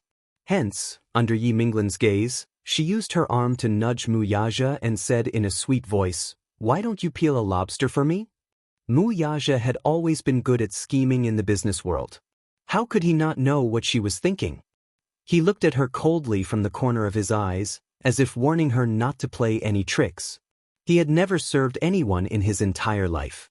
Having failed, Yun Shirshir's entire face turned a little gloomy. Why didn't this man cooperate at all? On the other hand, Yi Minglan looked satisfied. It seemed that this girl didn't know her limits. Did she think that she was young Master Mu's woman and wanted a mile after taking an inch? When had she ever seen young Master Mu serving anyone? She put down her chopsticks and lost her appetite completely. She drank the iced drink beside her in one gulp. As soon as she drank it, she felt an inexplicable swelling pain in her lower abdomen. She was still angry and didn't pay much attention to it. However, after a while, she clearly felt something strange in her lower abdomen. A warm and moist feeling caused her expression to change drastically. Even her entire body was petrified. Oh no, it couldn't be, right? Could it be? That thing is coming? As she hesitated, her heart was filled with apprehension. She felt like she was sitting on a pincushion, and her entire body was stiff and motionless. However, that feeling was getting more and more obvious. Yun Shirshir's face suddenly turned hot. Just as she was about to get up and go to the bathroom to check out what was going on, she saw a small patch of red on the stool from the corner of her eye. Her face immediately turned hot and she sat down again. Oh my God! How embarrassing! Yun Shirshir simply wanted to cry but had no tears to shed. What was so embarrassing? Oh, and it had to be in front of this man. Moreover, there were outsiders present. Yun Shirshir simply wanted to dig a hole and hide in it. Chapter 382. Yun Shirshir couldn't bring herself to say it. He still didn't know how to solve such a difficult problem. Mu Yaja was surprised to see her face flushed red and her eyes narrowed. Mu Yaja. She leaned into the crook of his arm, half of her body leaning on him, and begged in a low voice, "Can you let them go?" Yi Minglan was stunned. She was the first woman who dared to call Mu Yaja by his full name. And the only one. The man didn't seem to be angry. However, when Yi Minglan and Li Qingze heard the second half of the sentence, both of them were stunned. They didn't expect this girl to be so rude. What they did not expect, however, was for Mu Yaja to look at them coldly the moment they finished speaking. Although he did not say anything, his cold gaze seemed to be ordering them to leave. Yi Minglan was embarrassed. When had she ever been humiliated like this? Even so, she had to smooth things over for herself. She stood up and said to Mu Yaja, "Young Master Mu, I just remembered that I have something to do with Li Qingze now. I won't disturb you anymore." As she spoke, she glared at Yun Shirshir. Seeing that Li Qingze was still in a daze, she pushed him and said, "Qingze, let's go." Li Qingze came back to his senses and stood up to leave with her. When the two of them walked out, Li Qingze's face was full of bad luck. When had he ever been humiliated like this? However, even though he was indignant, he still couldn't forget Yun Shirshir. "You're still thinking about her? I say you're really bold. How dare you think about young Master Mu's woman? If young Master Mu finds out about this, you'll have to bear the consequences. You're praising her so highly. I just can't stand it. Is the He family that great?" Li Qingze was embarrassed by her sarcasm. "I'm talking about you. Young Master Mu, young Master Mu. But are you interested in her? Minglan, it's not that I want to nag at you, but even if you like him, he might not like you. It's none of your business." Yi Minglan was so angry that it was difficult to distinguish between green and red. She angrily stomped her feet and left. Li Qingze turned around and glanced at the private room. The corners of his mouth curled into a sinister smile. He had long harbored designs on Yun Shirshir. Silence returned to the room. Yun Shirshir clutched her stomach and leaned on the table. Her lower abdomen was in severe cramping pain. She was in so much pain that her eyebrows were tightly knitted together. Her face was unbelievably distorted, and her entire face was deathly pale. Cold sweat trickled down his back. He didn't even have the strength to speak.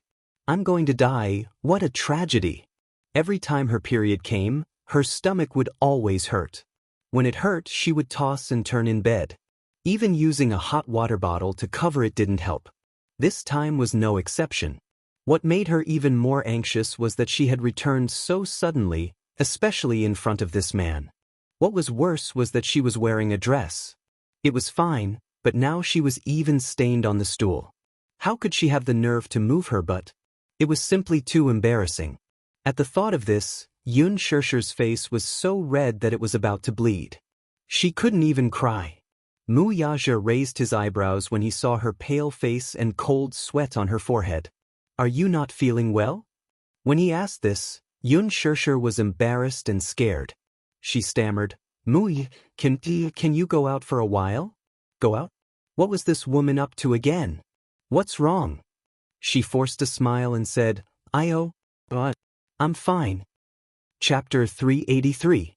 Mu Yaja stared at her coldly for a long time and lost his patience. He thought that she was feeling unwell but was too stubborn to tell him. Thus, he went forward without thinking and put his arm around her waist and knees, hugging her in his arms. However, she screamed. Ah! It was so sharp and ear-piercing that it almost broke his eardrums. Shut up! Mu Yaja frowned unhappily. She was so frightened that she choked. Shut up! After half a second of silence, suddenly, Mu Yaja. Her voice was as soft as a sheep's. What's wrong? He looked down and saw that her face was strangely flushed. Mu Yaja suddenly sensed that something was wrong. He glanced at the stool and saw the glaring red blood on it. His heart skipped a beat and he looked at her. Blood? She was injured? What happened? Yun Shirshir was so embarrassed that her face was turning redder. She was afraid that she would get the stain on him and was so anxious that she was about to cry. She almost cried out, Mu Yaja, put me down. He ignored her and looked even more gloomy. He only asked, Where are you hurt? Yun Shirshir rolled her eyes weakly. Her face was so hot that it was unreasonable. She replied in a soft voice, No, I'm not hurt anywhere. You're not going to tell me? The man's eyes were sharp and his tone was irresistible. I'll take you to the hospital. *CK. Go to the hospital? She didn't think so. She hurriedly grabbed his collar and stammered, My period is here. Her voice was so soft that Mu Yaja didn't hear her at all. Seeing that the man was still holding her and walking out of the door, Yun Shirshir was so angry that she collapsed. She was so anxious that she wanted to scratch him. What should she do? She mustered her courage and raised her voice slightly. Mu Yaja, my period is here today. The man suddenly stopped in his tracks. She said mischievously, So, we don't have to go to the hospital. Just help me buy some hygiene products. Seeing that he didn't respond for a long time, Yun Shirshir hesitated and said softly, I'll use Sophie's brand. A deathly silence followed. She saw that Mu Yaja's face had completely darkened. Was there anything more tragic than this? She originally thought that the atmosphere would continue like this, but she didn't expect the man to pick up the suit jacket on the back of the chair with one hand and cover her body with it. Her body was completely covered, and he hugged her and walked out of the door. Yun Shirshir was a little flustered. He didn't know where he was going to take her. He wouldn't take her to the hospital, would he? Mu Yaja? Where are you going? Go to the hotel and change your clothes. His words were concise, but his cold words made her feel inexplicably at ease. Yun Shirshir heaved a sigh of relief and calmed down. She felt a little embarrassed from all the attention she had received along the way. She lowered her head and snuggled into his chest. Hot, resolute and fit. Through the shirt, that beating heartbeat was so powerful. Thump, it was so clear and intimate that her breathing became chaotic. However, she felt warm in her heart. She still remembered that when she first had her period, she didn't know anything and had panicked. She had been in so much pain that she had tossed and turned in bed. Her father had bought sanitary pads for her and brought her hot tea. He had rubbed her abdomen through her clothes. She had never been so intimate with a man other than her father, not to mention that the man in front of her was Mu Yaja. Chapter 384. She sneaked a peek at his extraordinarily handsome side profile. His high nose bridge, cold thin lips, arrogant chin, and the slightly open collar of his shirt, revealing his sexy and distinct collarbones. He was like a god who had walked out of an ancient Greek mural. Every stroke of his was like the outline of a work of the gods. He was extremely handsome. She couldn't help but admit that if she put aside his bad behavior, she might really be attracted to him. As she stared at him in a daze, Mu Yaja sensed that she was looking at him intently. He frowned and lowered his eyes, his expression cold. What's wrong? Yun Shirshir was stunned. She quickly collected her thoughts and turned her face away from him. She actually tasted a little sweetness in her heart. Even though he still had that cold and dark expression on his face, in her memory, no one had ever treated her so well and cared about her before. In the hotel suite, Mu Yaja put her down. Yun Shirshir immediately scampered to the bathroom like a fleeing rabbit. The man stared coldly at the door that slammed shut and turned to leave. Half a second later, a certain shy woman sullenly opened the door a crack. She leaned against the doorway and pleaded feebly, "Muyaja, help me buy a pack of sanitary pads now." Muyaja said coldly, "I'll get someone to buy it."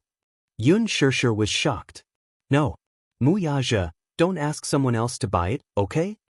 How embarrassing. The man's cold face tensed up and darkened. What's the difference? She was speechless. Yes, there was no difference. It was just that when she thought of those chauffeurs around him and how they were all burly men, she felt awkward. But she couldn't bring herself to say it, so she pouted and threw a tantrum. "I don't care. If you don't buy it, I won't use it." "Woman, don't be willful." Yun Shirshir whined pitifully. "Muija." The man's face turned cold. He ignored her, but he didn't say a word. He turned around resolutely. She was so angry that she frowned. This man was too heartless. He wouldn't abandon her like this, would he? 5 minutes later, when this proud son of a famous family in the capital, a man of great fame in the business world, stood in the column of women's products, when the man's elegant and slender hand picked up the small, cute, and delicate Sophie sanitary pads, the people in the supermarket looked at him in surprise.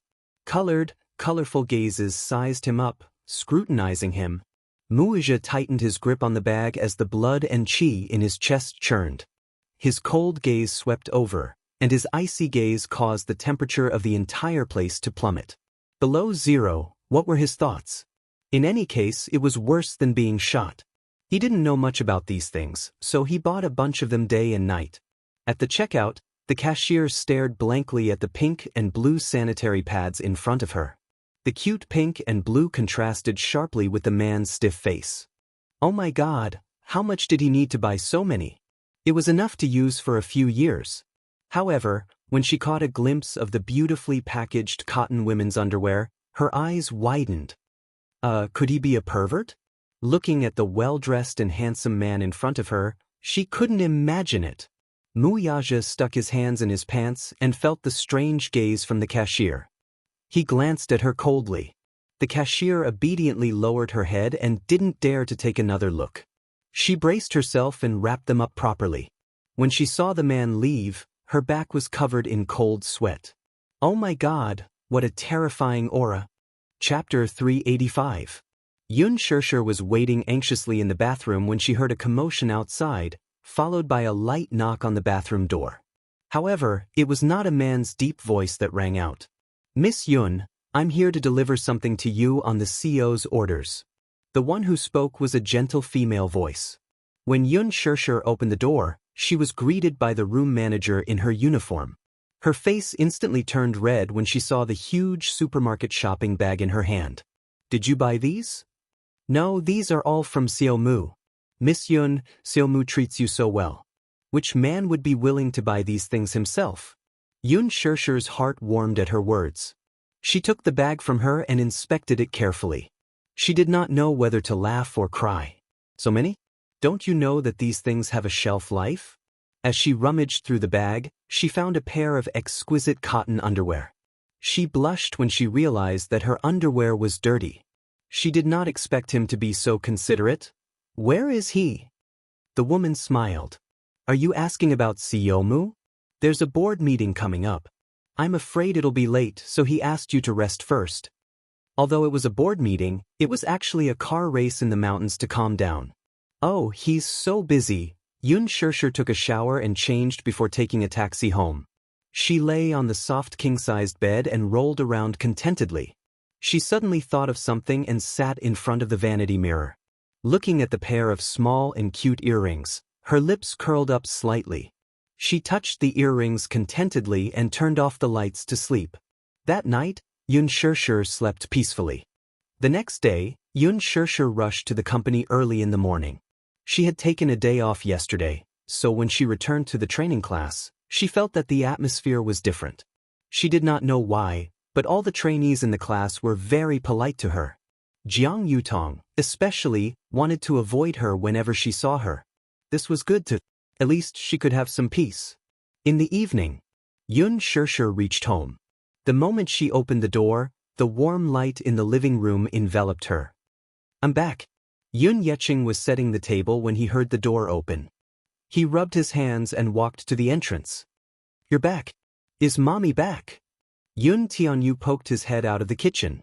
Seeing that it was her, he immediately jumped into her embrace and gave her a big kiss. A kiss was printed on her cheek. Little Munchkin smiled sweetly. "Mommy, welcome home." Yun Shirshir hugged him. Little Munchkin was wearing a cartoon apron and his face was covered in flour.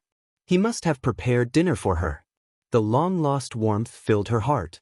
Yun Shirshir pouted and said, "One isn't enough. Give me another baby." Mwah. Switching to the other cheek, he generously gave her another sweet kiss. The mother and son were in a mess at the entrance. "How was the summer camp? Is it fun?" Yun Shirshir asked as she rubbed his head. He pouted. "It's not fun at all. It's boring." The summer camp organized by the kindergarten was mostly parent-child activities. It was undoubtedly very interesting for children of the same age, but for Yun Tianyu, it was childish. Then he asked nervously, "Mommy, you're home early today? Is work going well?" "It's going well." Chapter 386. Little Munchkin asked with an innocent smile on his face. However, in his heart he was plotting something. If he found out who bullied his mommy, he would definitely not let them off easily. Yun Shirshir did not know what the little lad was thinking as she smiled and replied, "No, I didn't." "Shirshir, quickly sit down. Yu has prepared dinner for you."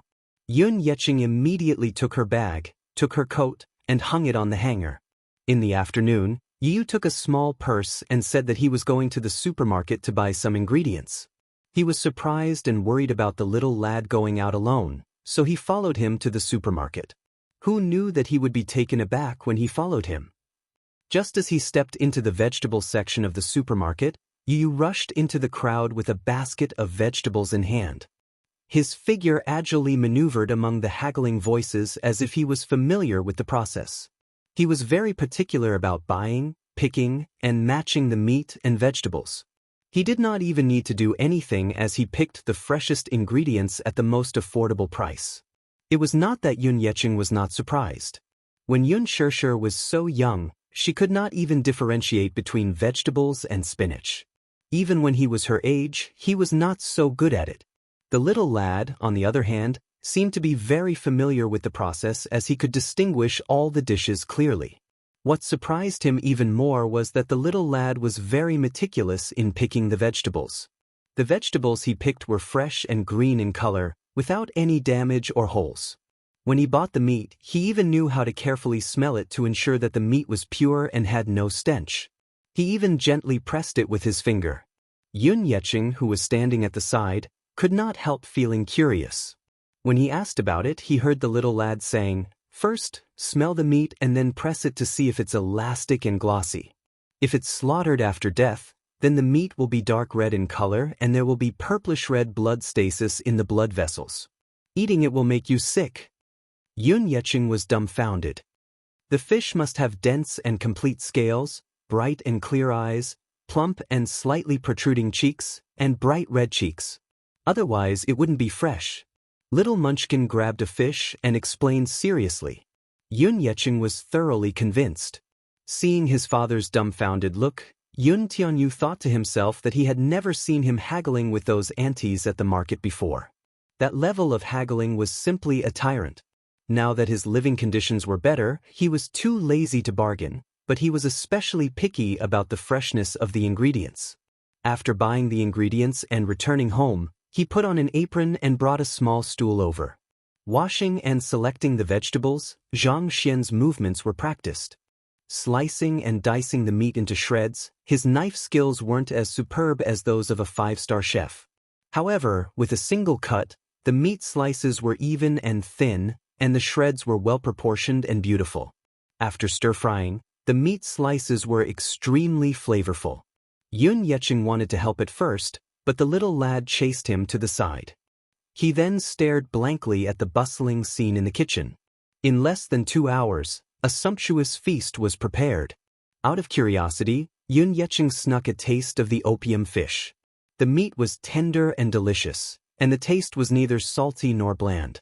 Although it was a home-cooked dish, Its standard was not inferior to that of a five-star hotel. Yun Yecheng was completely petrified and felt like crying. He was so touched that he wanted to cry. Chapter 387. Even now, Yun Yecheng was still in shock. When Yun Shishir sat down at the table, he mumbled, "Shishir, these dishes are all made by the child, yes. My Yu is the best." Yun Shishir rubbed the little lad's head lovingly. Yun Tianyu slapped her hand away and tidied up his messy hair before reproaching helplessly, "It's Mommy's fault for being so clumsy. Her cooking doesn't taste good." Yun Shishir looked embarrassed. Yu is so smart. Mommy is ashamed of her inferiority."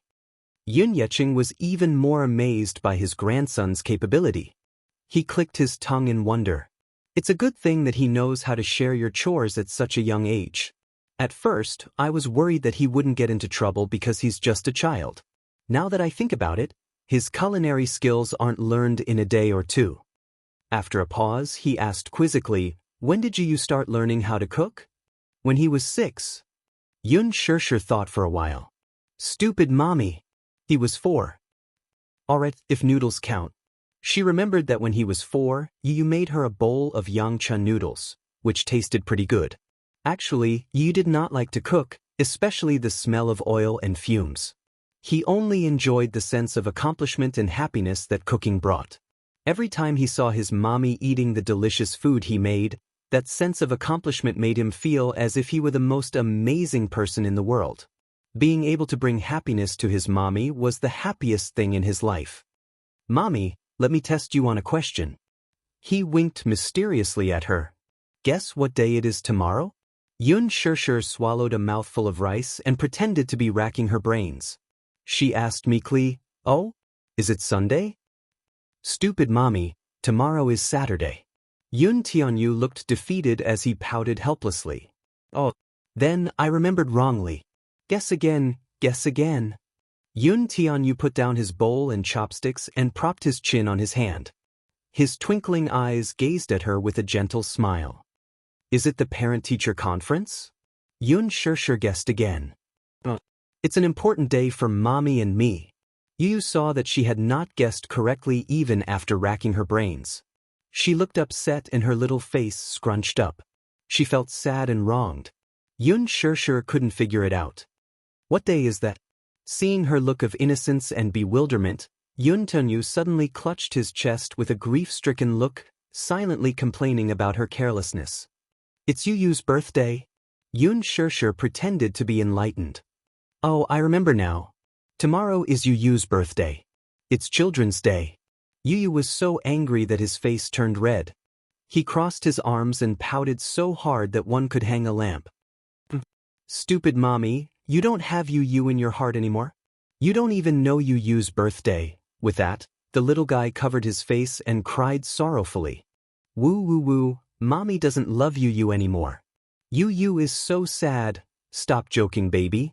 How can mommy forget Yu's most important day?" Yun Shishir's heart ached when she saw his aggrieved look. She hurriedly coaxed him. The little lad turned his head and snorted arrogantly. Yun Shishir saw this and smiled helplessly. She secretly took out an exquisitely wrapped gift box from her bag and handed it to him. She wanted to give him a surprise. Chapter 388. Yu is mommy's little angel. How could mommy forget that tomorrow is Yu's birthday? I wish you a happy birthday and happy Children's Day in advance.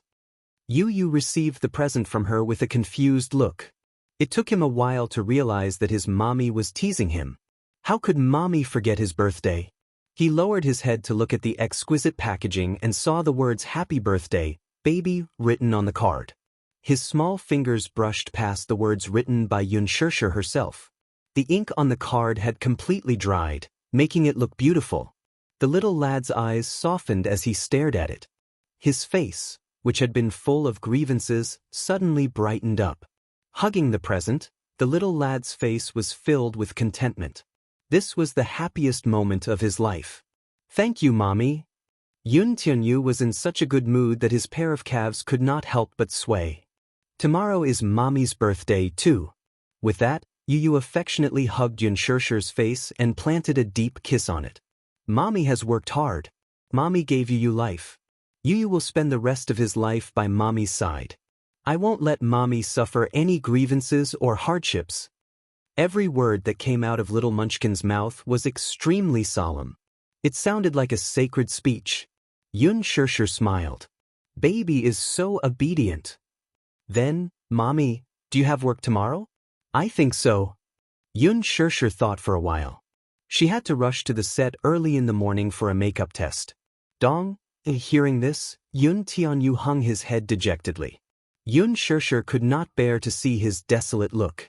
Suddenly, she thought of something and said, Mommy should be free in the afternoon, though. Then, Mommy, let's go to Fairy Tale Valley. Yi was excited again. As if by magic, he took out 2 tickets to Fairy Tale Valley from his pocket. Fairy Tale Valley was the world's most famous and popular fairy tale-themed amusement park. It was co-founded by Leji Holdings and E Group. It had opened 6 resorts all over the world and was popular all over the world. It was the fairy tale kingdom that children yearned for the most. All right. But where did these tickets come from? It's a birthday present from the principal, he casually replied. Fairy Tale Valley. As the biggest shareholder of Leji Holdings, he also owns some shares in Fairy Tale Valley. It's just 2 tickets, and he can get it easily. Mommy will pick you up at noon tomorrow. Yu, quickly open it and take a look. What did Mommy give you? Yun Yeching was in such a good mood that he wanted to tease him. Yun Tianyu enjoyed the process of opening presents the most. In the past, when Yun Shirshir gave him a toy on his birthday, he carefully kept it. Last year, his mother had given him a set of toy sets, and he had always been careful with them. Generally speaking, children of this age only had a sense of novelty towards toys.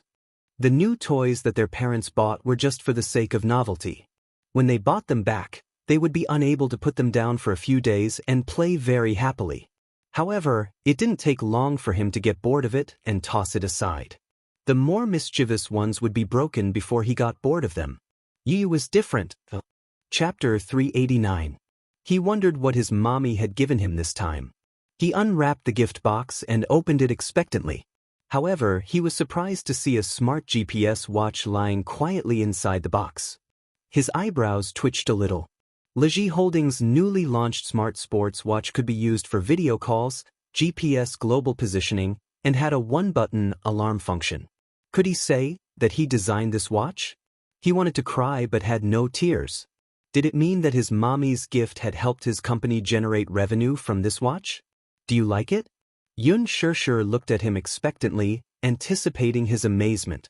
His eyebrows twitched a little, but when he raised his head, he put on an innocent smile. I like it. Yu likes mommy's gift. Mu residence. After dinner, Mu Yaja walked to the study room and saw Xiao Yichen painstakingly working on an exercise book. He was trying his best to calculate with his fingers. His physique was amazing, but he was weak in science. Those math problems that were so simple to Yun Tianyu could not wait to calculate them one by one for Xiao Yichen. When it came to addition and subtraction, there was still hope. When it came to multiplication and division, the little guy just wanted to roll his eyes and lie down. He seemed to have some ideas. He was just a little bit away. Therefore, he did not notice the steady footsteps coming from outside the door. It seemed that someone had pushed the door open. His footsteps were casual as he strolled in with the posture of a king. The man did not speak. He walked to the table and looked at the little lad, who was sprawled on the table. He was wearing fluffy white pajamas. At first glance, he looked like a cat with pure white fur. Still, this little guy was much cuter than a cat. The little guy lowered his head and seriously racked his brains as he looked down at him. His eyelashes, which were thick and long like black phoenix feathers, must have inherited his mother's genes. They covered his eyes and left a faint shadow on his eyelids. He reached out and flipped through the textbook she had placed at the side. Little Yichen was startled. He caught a glimpse of that hand from the corner of his eye. It had fair skin, slender fingers, and well-defined knuckles. He could not help but raise his head in astonishment, only to see the man with his head lowered and flipping through her high school textbook. His handsome face was calm, and his lips seemed to have a gentle curve. The study room was lit by a table lamp. In the half-light, half of his handsome face was buried in the shadows. His expression could not be seen clearly, but there was a deadly handsomeness about him. There seemed to be no expression on his face. Xiao Yichen always felt that his daddy had the innate aura of a king. His every movement was extraordinary, as if he was born to be a king. People could not help but submit to him. He yearned to be a man like his daddy. The little guy hurriedly stood up, not knowing what to do. These exercises were given to him by Mu Yaja. He had given him an entire afternoon to solve 1,000 exercises. However, he had racked his brains day and night and had only solved 370. He was already dizzy. Mu Yaja had always been strict with his studies. Xiao Yichen felt guilty that he could not satisfy his daddy. Chapter 390. Mu Yaja raised his eyes and saw the man standing at the side with his head hung low. His lips curled into a smile as he walked to the table and sat down on the chair. Xiao Yichen had just let out a sigh of relief when he saw his father reach out and gently pull him into his embrace. He sat in his father's embrace and smelled his delicate fragrance. He couldn't help but hug his father's waist. "Daddy, I haven't finished the math problem." "Which one?" The man's magnetic voice sounded above his head. Xiao Yichen flipped open the notebook and pointed at the questions. He whispered, "These questions? I don't know how to solve them." Mu Yaja calmly picked up the pen and wrote down a few multiplication tables. Soon he solved the problem. Xiao Yichen blinked in astonishment. He grabbed the notebook and looked at it again and again. Yes, that's how he solved it. He just couldn't remember the formula. No matter how hard he thought, he couldn't figure it out.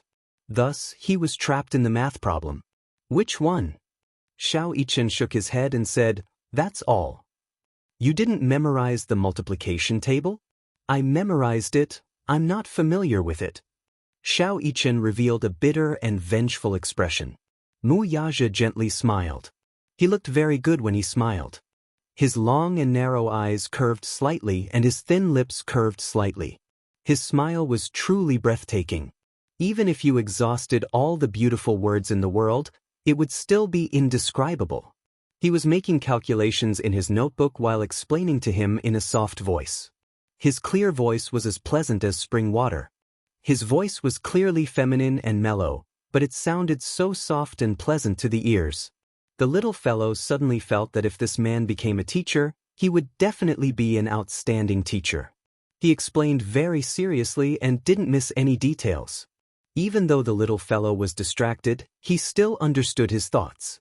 He raised his head and revealed a bright and beautiful smile with 2 cute dimples at the corner of his lips. "Daddy is so awesome. If only you could accompany me to do questions every day." Mu Yaja looked at little Munchkin's smiling face and suddenly became distracted. She recalled Yun Tianyou's arrogant and unruly face. Genes were truly inconceivable. Of the 2 little fellows, one was proficient in literature and the other in martial arts. Yun Tianyou's physique was barely satisfactory, but he was exceptionally intelligent. Although Xiao Yichen's intelligence was not as top-notch as Yun Tianyou's, his physique was better than his younger self's. He had an extraordinary talent in firearms and combat. "Do you know what day it is tomorrow?" Mu Yaja lowered his head and whispered into the little fellow's ear. Xiao Yichen frowned and thought hard for a while. Then he shook his head and said, "I don't know." Mu Yaja poked the little fellow's head and said speechlessly, "Don't you remember your own birthday?" Xiao Yichen pouted aggrievedly and helplessly said, "I really forgot." As if by magic, Mu Yaja took out an exquisitely wrapped gift box from his pocket and passed it to him. Little Yichen's eyes widened in surprise when his gaze landed on the present. He was a little taken aback by this unexpected surprise.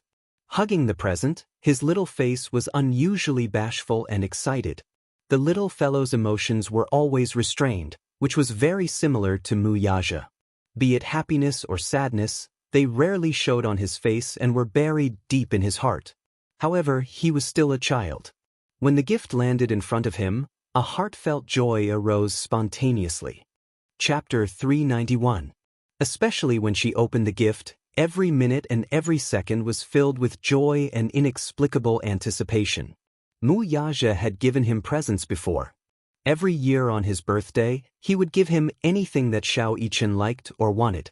To him, there was nothing that he could not get, only things that his child could not think of. Therefore, no matter what the present was, as long as he asked, it would immediately fly to his side. Therefore, no matter how precious the present was, he would get it if he wanted it. However, this would also cause the child to lose the mood to cherish the present. As long as he opened his mouth, there was nothing that he could not get. Therefore, he played with Mu Yaja's presents for a few days. When he was tired of them, he threw them aside and did not ask about them anymore. It was hard for a child to have feelings of wanting to cherish something that was easily obtained. The harder it was to obtain, the more one cherished it. After all, compared to women, men were not as meticulous. In the past, when it was Xiao Yichen's birthday, Mu Yaja would always ask him in advance what he liked and what he wanted as a present. Mu Yaja would send someone to buy whatever he liked and give it to him. There was no exquisite packaging or beautiful card. Therefore, the birthday present did not have the anticipation and surprise that a birthday present should have. Mu Wanru's attitude towards his birthday was also not very attentive. Most of the time, she would pay for whatever Xiao Yichen liked. It was a cold process. However, this was not strange. After all, he was not her biological son. Without blood ties, she did not pay much attention to the details. She seemed to dote on the child, but on the surface, it was only for the sake of Mu Yaja and Grandpa Mu. In her heart, her attitude towards the child was neither hot nor cold. She did not give birth to him, so how much could she dote on him? Children were naive by nature. Their anticipation for their birthday was nothing more than the surprise and yearning for the mysterious present. The moment when they opened the present was always thrilling, full of anticipation and fantasy. However, for Xiao Yichen, the action of opening the present seemed to be numb. This was because he knew what kind of present his daddy gave him. Because he knew, there was no surprise and no anticipation. However, when Mu Yaja magically presented a beautifully wrapped present to him, Xiao Yichen's childlike innocence was instantly awakened. "Daddy, is this my birthday present?" Xiao Yichen blinked his bright eyes and asked curiously. "Yes." "What present is it?" He was so curious. "Open it and take a look." However, little Yichen frowned and pouted, appearing to be vexed. "What's wrong?" Mu Yaja asked when he noticed his odd expression. "I can't bear to open it." Xiao Yichen muttered. "Can't bear to?" Mu Yaja did not know whether to laugh or cry. "Why can't bear to bear with it?" "I don't know, I can't describe it." As Xiao Yichen spoke, his cheeks were pink and flushed with excitement. The feeling of anticipation was like a furry cat's paw that kept scratching at her heart. His heart thumped. It was the first time he tasted the feeling of nervousness and anticipation. Xiao Yichen untied the ribbon and carefully tore open the wrapping paper layer by layer. His extremely serious and focused expression made him look like a devout Christian. Chapter 392. Xiao Yichen's mouth was slightly agape. He was a little surprised, but more than that, he was pleasantly surprised and curious. "Daddy, what is this?" Mu Yaja explained it to him. "This is a smart watch. It has a call function, navigation, and GPS. Look, this is a one-button alarm." The man's voice was low, gentle, and magnetic. Xiao Yichen leaned comfortably in Mu Yaja's arms and immersed himself in his gentle explanation. The study room was filled with tenderness. Xiao Yichen quickly learned all the functions of the watch. The watch's design was extraordinary. In fact, it had more than just the functions mentioned above. There were also some hidden applications that were very useful for children of this age. However, if Mu Yaja knew that this watch was one of the many products designed by Yun Tianyu, what would he think? Fun. Xiao Yichen wore the watch on his wrist and waved it in front of Mu Yaja as if to show off. He proudly said, "This watch looks much better than those that Daddy wears." Mu Yaja chuckled. It was rare for the little guy to reveal such a pure and romantic smile. Seeing him happy, the corners of his lips could not help but curl up. He was in a good mood. "Baby, your birthday is coming soon." He caressed the little guy's head and gently planted a kiss on his forehead. Xiao Yichen blushed. He hugged Mu Yaja's shoulders and kissed him on the cheek. Thank you, Daddy. How do you want to celebrate your birthday tomorrow? Xiao Yichen pondered for a moment before saying softly, I want to go to the amusement park. Amusement park? Fairy Tale Valley Amusement Park. I heard that it's fun. Are you free? Mu Yaja was silent for a moment. He filtered through the schedule for tomorrow in his mind and said helplessly, Daddy's schedule is full tomorrow. Xiao Yichen lowered his head, feeling a little lonely. Let Mommy go with you tomorrow, okay? No. Xiao Yichen looked conflicted. I just want Daddy to play with me. Good boy, Daddy doesn't have time. Next time? Mu Yaja patiently coaxed him, his tone revealing some guilt and self-blame. There was a very important planning meeting tomorrow that couldn't be postponed. Xiao Yichen looked at him pitifully. In the end, he nodded reluctantly and gave in. He was not a willful child. Even though he had nodded and compromised, it didn't mean that he wasn't disappointed. It wasn't the first or second time she had experienced such a lonely birthday. He really wanted to go to the amusement park with his daddy.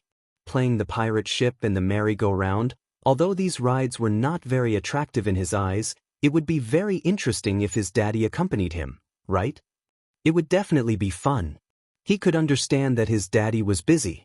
Such a big company needed to be managed, and he might not have the time to accompany him all the time. He was not greedy, though. He only hoped that his daddy would take some time out to accompany him on his birthday. This thought had become an extravagant hope. Xiao Yichen was a little unhappy. However, even if he was unhappy, he could not show it on his face. As a father, he was not as meticulous and gentle as a mother. From a certain perspective, perhaps Yun Tianyu was happier than Xiao Yichen. Chapter 393. Be it the gifts or the schedule, they were all meticulously prepared for the sake of leaving a beautiful memory for the child. Thus, with more or less regret, Xiao Yichen did not sleep well that night. His heart ached as he hid under the blanket. He wanted his daddy to accompany him to the amusement park. This was the real surprise he was looking forward to. The next day, Yun Shishir woke up very early. Today was the day of the trial photoshoot, so she had to make preparations in advance to improve her skin to its best condition, moisturize, and maintain her skin in one go.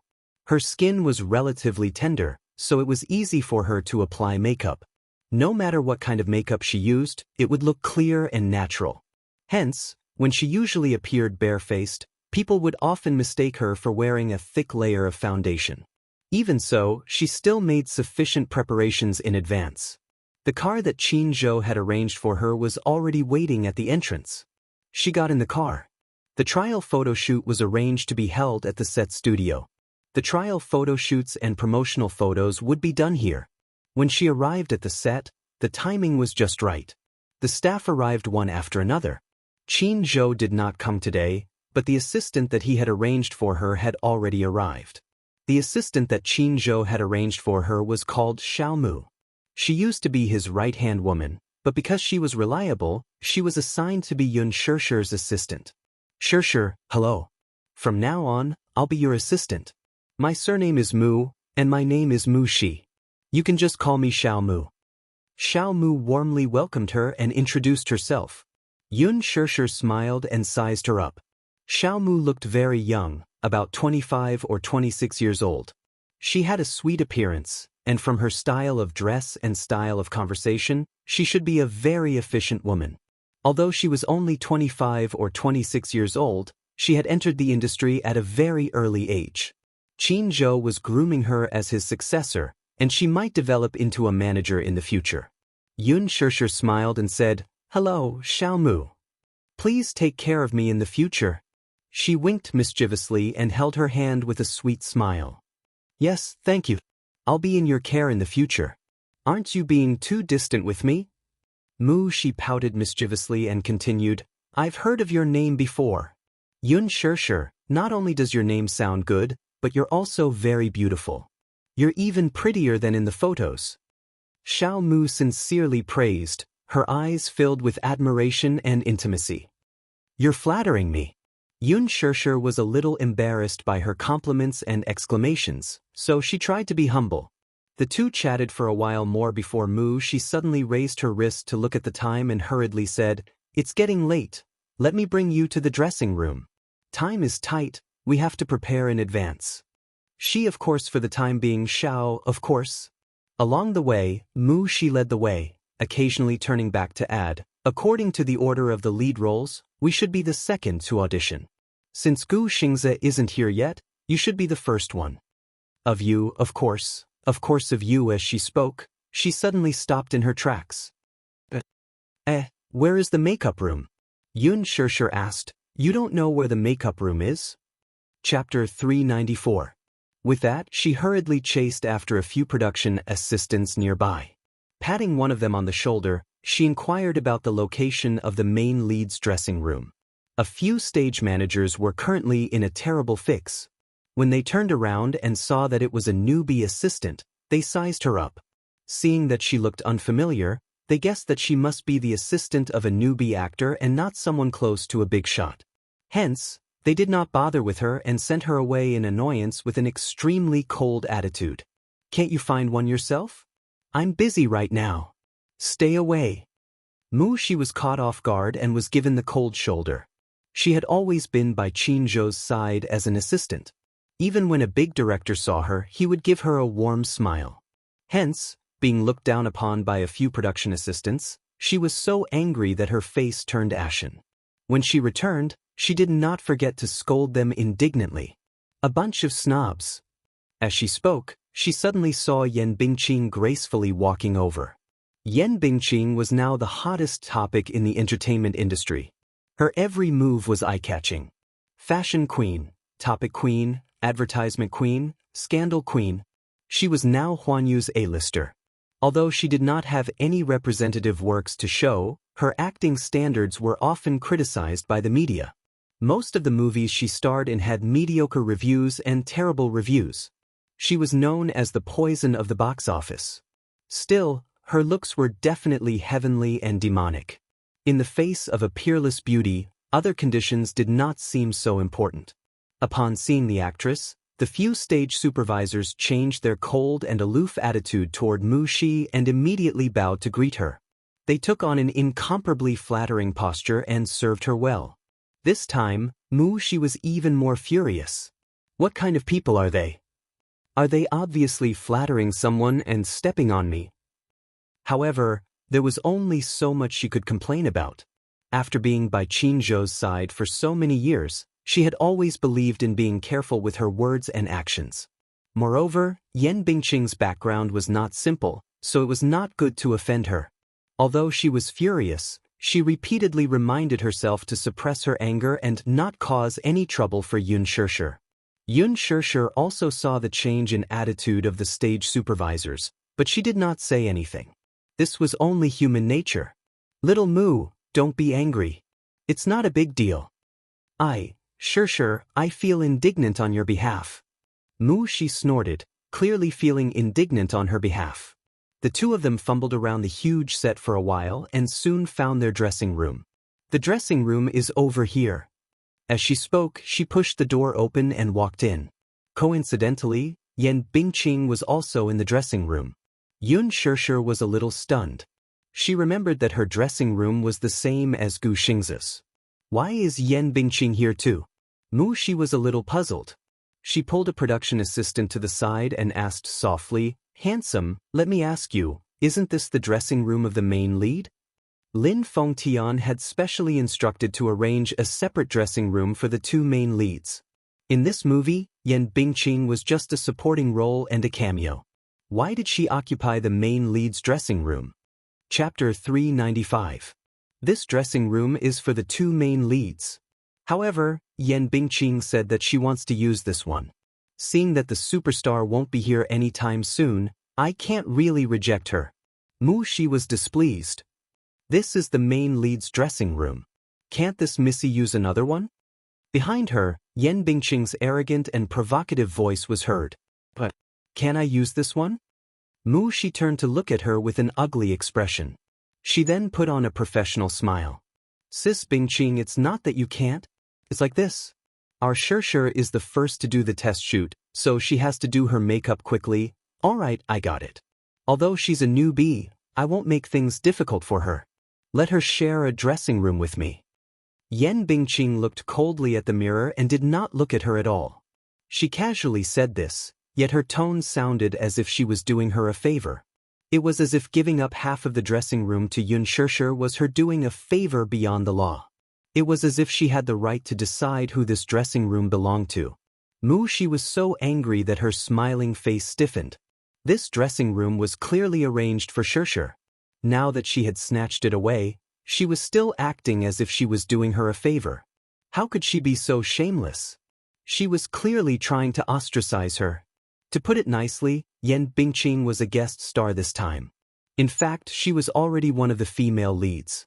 One of the investors valued her and wanted to groom her. Alas, Lin Fengtian did not fancy her. She had no acting skills. Although her facial features were naturally beautiful, she had a mature charm and could not portray the innocence of a young girl at all. To sum it up, she looked old.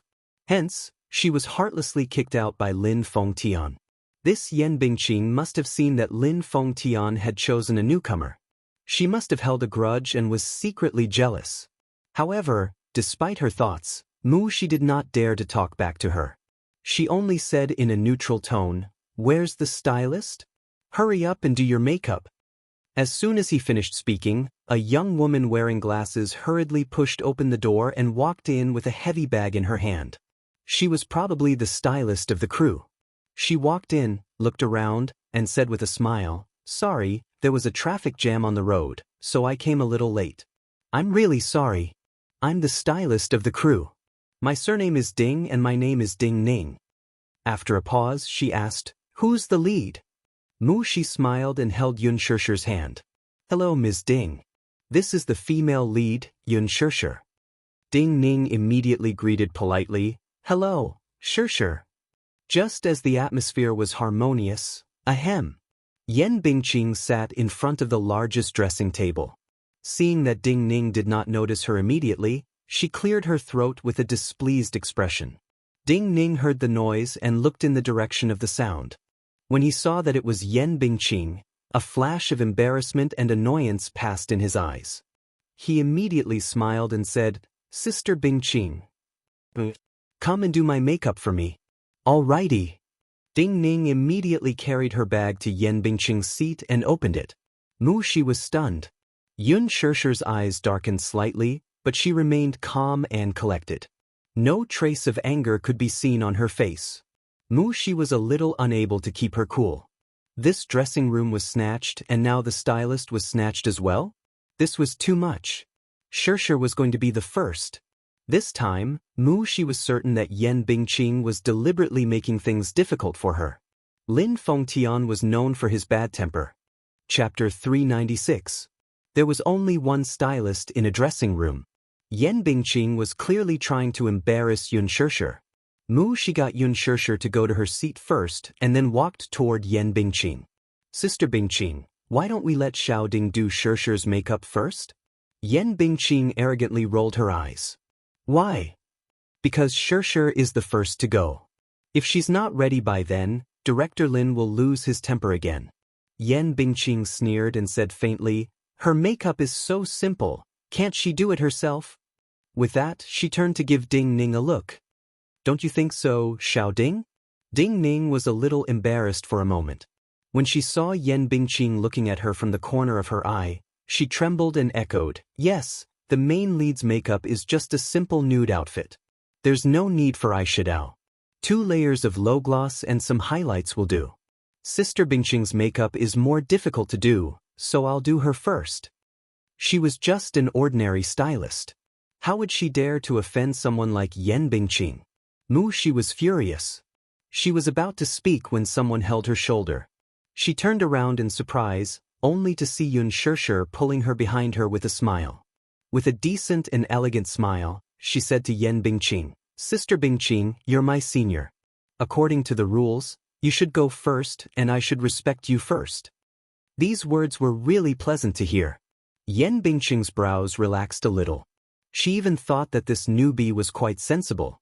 However, in the next second she heard Yun Shishir say lightly, "Although I'm a newbie, I'm the female lead in this movie. I'm the first in line for today's test shoot, so Miss Ding should do my makeup first." Yan Bingqing's smile froze. What did you say? Ding Ning, who was behind him, was also stunned. Even Mu Shi was so shocked that they did not dare to breathe loudly. Sister Bingqing should have heard what I said very clearly. I'm the main character, and you're a supporting character. It's my turn to go first today. Yun Shishir's tone was light, and her voice was soft.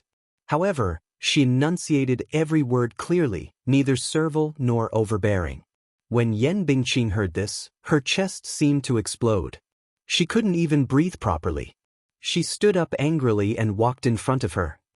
You're saying that I'm a supporting character and you're the main character? So, the county did your makeup? Is there a problem?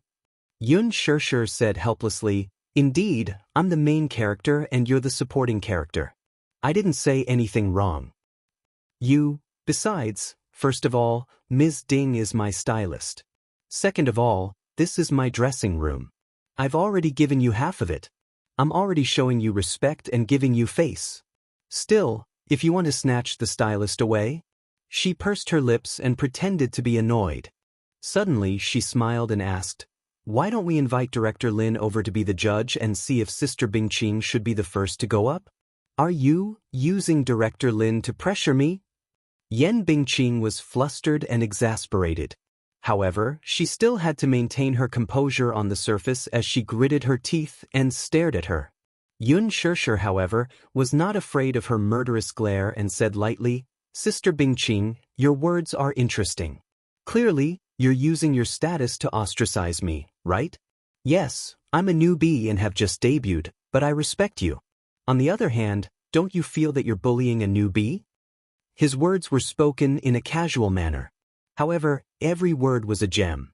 Chapter 397. Yan Bingqing's lips twitched. After scrutinizing her for a while, she sneered. Good. Interesting. Yun Shishir, let's wait and see. With that, she haughtily snorted, picked up her expensive Chanel handbag, and mercilessly bumped into Yun Shishir's shoulder as she left.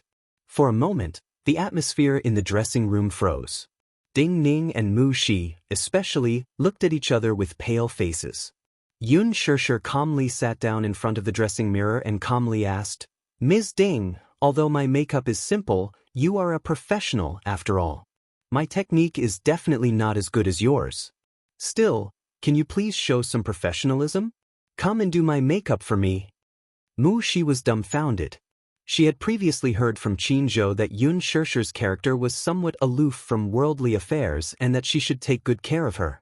How was she aloof from worldly affairs? Still, she liked it.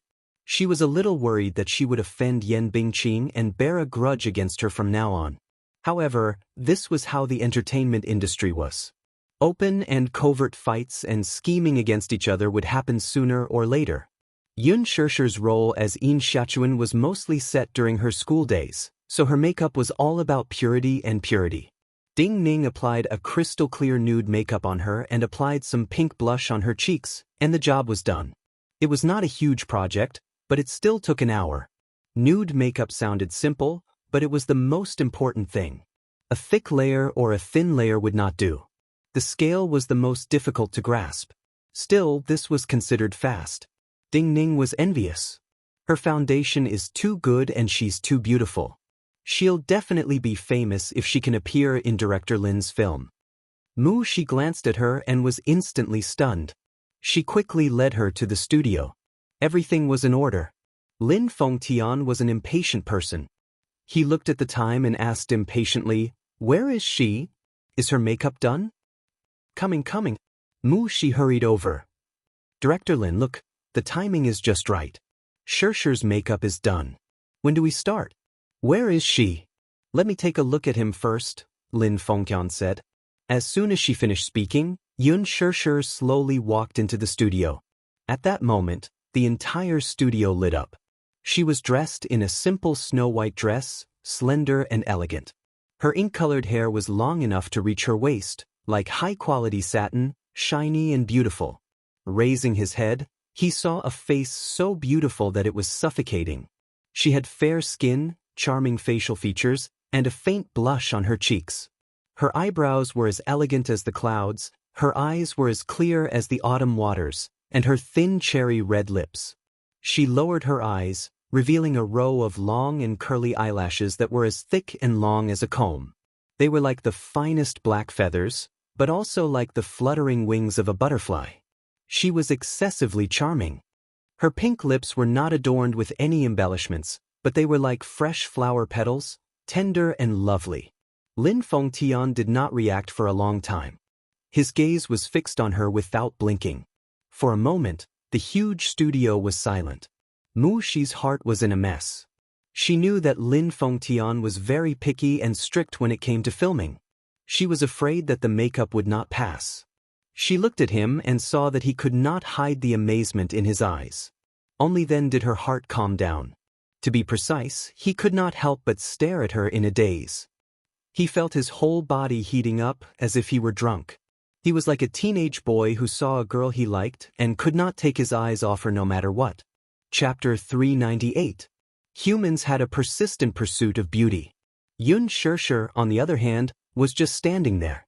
Before she could act, Lin Fengtian had already gotten into character. A character who seemed to have walked out of a book. Yin Xiaochuan, who had walked out of the memories of her lost youth. She was so beautiful that she could not be tarnished by anything in the world. Director Lin? Mu Shi cautiously called out from the side. Lin Fengtian suddenly returned to his senses and could not help but praise, "Not bad. You have the feeling of Yin Xiaochuan." Yun Shirshir's lips curled into a slight smile when she heard this. She was in a good mood. The process of the test shoot went very smoothly. Yin Xiaochuan, who was played by Yun Shirshir, and Yin Dongyu, who was played by Gu Xingze, were biological siblings. This novel was about how the two were childhood sweethearts who relied on each other as they grew up. As they grew up, taboo feelings gradually developed between them. Yin Xiaochuan's character was simple and persistent. She was like a moth to a flame when it came to love. From the beginning to the end, she kept following Yin Dongyu's back. Yin Xiaochuan's infatuation was ultimately restrained by the world. Although Yin Dongyu's heart throbbed with love for her, he was forced to push her away time and time again due to ethics. Later, Yin Xiaochuan's mother unintentionally flipped through Yin Xiaochuan's diary. The desperate and sorrowful words of struggling in the abyss of misery were revealed. Only then did she realize that the siblings had developed feelings that they should not have. In a fit of anger, Yin Xiaochuan's mother sent her abroad to study. This was undoubtedly an exile. A few years later, Yin Xiaochuan received a long-distance call from her mother. Yin Dongyu had a fiancé and was about to get engaged. Yin Xiaochuan returned to her hometown with a sense of loss. However, in an accident, she was diagnosed with blood cancer. Yin Dongyu rushed to the hospital for a bone marrow examination, only to find out that his bone marrow and blood type did not match. The siblings were not related by blood. It turned out that when Yin Xiaochuan was born, the two children were swapped at birth, resulting in a torturous relationship. Lin Fengtian boasted of his ruthless foresight. Now, he was even more confident of his judgment. Yun Shirshir and Yin Xiaochuan's temperament was very compatible. With a slight smile, her pure and flawless aura instantly infected the entire set. Therefore, during the filming, even Lin Fengtian, who was known for his strictness, was full of praise and praise. This newbie is too suitable for the role of Yin Xiaochuan. It's as if he just walked out of a book. The styling director clicked her tongue in wonder. At the side, not far away, Yan Bingqing's eyebrows furrowed. She looked displeased. It was unknown whether it was because of jealousy or unwillingness, but there seemed to be a cluster of flames burning in her chest. She hadn't even started putting on her makeup yet. When she heard that it had already started, she especially rushed over to take a look. Lin Fengtian was famous for being harsh. There was not a single actor on his set who did not get scolded. Even if it was a veteran actor, he would not give them any face. She had once appeared in one of Lin Fengtian's movies and was scolded in front of the entire set. She saw how proud Yun Shirshir was just now. She wanted to see how Lin Fengtian would scold this newbie. In the end, to everyone's surprise, Lin Fengtian was very satisfied with this newbie. Yan Bingqing's face was contorted with jealousy. Yun Shirshir was an eyesore to her. She had treated her with such an attitude just now. Hence, Yan Bingqing had formed a grudge with her. Yun sure, there will be plenty of time in the future. In the future, I want to see how capable you are. How dare you offend me? Chapter 399. The weather was clear and there were no clouds in the sky. Today was a good day to go out. Mu Yaja ended the meeting early and returned to the Mu residence. The servants were surprised to see him back. They had heard that he had an important meeting today and that he should be home late. Why was he home so early? In fact, his schedule was full today. However, last night, when he found out that his precious son wanted him to accompany him to the amusement park, he made a decision in his heart even though he did not agree. He planned to celebrate his son's birthday with him properly. Therefore, he arranged a video conference overnight and arranged everything in advance. He arrived at the company early in the morning and ended the meeting early. He managed to squeeze out most of the day. When he rushed home, it was still early. The amusement park opened at 9 o'clock. Mu Yaja thought that today was Children's Day and there would be a lot of people going to the amusement park. He carefully booked 2 VIP tickets. Usually, the amusement park would have VIP tickets. These tickets were usually expensive. Therefore, there were many attractions that could be enjoyed through the VIP channel and there was no need to queue for too long. He wanted to let the little guy enjoy himself as much as possible in the limited time he had. Mu Yaja glanced around the living room and asked, "Where's the little young master?" "He's reading comics in his room." "He didn't go to the amusement park?" It was as expected. Without his company, the little guy probably had no interest in going anywhere. The young mistress originally wanted to take him to play. But the little young master said that he only wanted you to accompany him, so the young mistress accompanied the master to the Yongning temple to pray and eat vegetarian food. The servant told him the truth. "Help me get ready. I'll go out later." "Yes, young master." The servant quickly went to prepare. When he went up to the second floor, the door to the study was ajar. He carefully pushed it open. His movements were light and silent. Therefore, Xiao Yichen, who was building Lego blocks in the study, did not realize that someone had entered the study. He was still immersed in his own world. He sat on the carpet with Lego blocks scattered in front of him. Only half of the castle was left. It must have collapsed halfway and the Lego blocks were scattered everywhere. Little Yichen held the building blocks in his hand, but he just sat there motionlessly with his back facing her. He did not care about the scattered building blocks on the floor and just sat there in a daze. He did not speak or move at all. His back seemed to be in a daze as if his soul had left his body. Mu Yaja stood rooted to the spot and did not move forward. Looking at the little lad's dejected back, he guessed that he was probably feeling sad right now. Children are usually emotional. It's Children's Day, and it's their birthday, but they don't have their parents by their side. Mu Yaja felt a stabbing pain in his heart. If he did not see this scene in front of him, at least in front of him, he would have known that Xiao Yiseken's behavior. What he did not know was that, when he was not around, little Yichen was cold and aloof. He was even expressionless and taciturn when dealing with others. Just like when he was young. He closed himself off in his own world and did not get close to anyone. Mu Yaja slowly walked over. His heart ached. The time he spent with this child was indeed too little.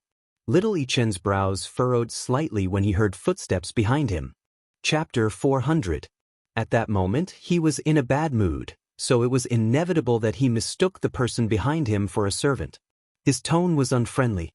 "Don't you knock before entering?" The footsteps didn't stop. How could this servant be so rude? He stood up angrily and turned around. However, when he saw the man who seemed to have descended from the sky, he opened his mouth in disbelief and was speechless for a long time. Dressed in a suit and leather shoes, Mu Yaja stuffed his hands into his pockets. Seeing the shock and disbelief written all over the boy's little face, he could not help laughing. "The door isn't closed, so I came in. Am I disturbing you?" "No." Xiao Yichen rubbed his eyes in a daze. He thought he was dreaming. Didn't he say that he had an important agenda today? Why was he back so early? "Daddy, why are you here?" "To celebrate my baby's birthday." Mu Yaja squatted down in front of him with a gentle expression. His handsome eyes were fixed on the little munchkin, and the corners of his lips curled up slightly. Didn't you say that you wanted Daddy to accompany you to the amusement park? Do you still want to go? Seeing that he didn't speak, Mu Yaja reached out and pinched his tender cheeks. Why aren't you saying anything? Yes. Xiao Yichen suddenly cheered. Daddy is awesome. Did Daddy specially rush back to accompany me? Mu Yaja pulled him into his arms. Then let's change before we go, okay? But Xiao Yichen was so excited that his cheeks were flushed red. This was the biggest surprise that Mu Yaja had given him. The weather in June was like a child's day. It was unpredictable. Yesterday was a cloudy day, but today, the sun was shining brightly. Mu Yaja had specially changed him into a casual outfit. A white top, aqua blue casual pants, a pair of air cushion shoes, a beret, and a pair of sunglasses. He looked like a fashionable young man. Xiao Yichen's handsome features and fair skin made him look more handsome than many children's fashion models. Mu Yaja followed suit and matched him in a father-son outfit. Similarly, he wore a white casual shirt, aqua blue cropped pants, and a pair of casual sneakers. He had shed his former business elite demeanor. Now that he was wearing casual makeup, he seemed to have lost a few years of his age. His face was originally young and tender. Even though he was almost 29 years old, in this outfit, he looked like a college student who had just graduated. He was youthful and handsome. When the father and son stood together, they didn't look like father and son, but brothers. Little Yichen eagerly prepared a small school bag. This was his first time going on a trip with his daddy, and it was also his first time going to an amusement park.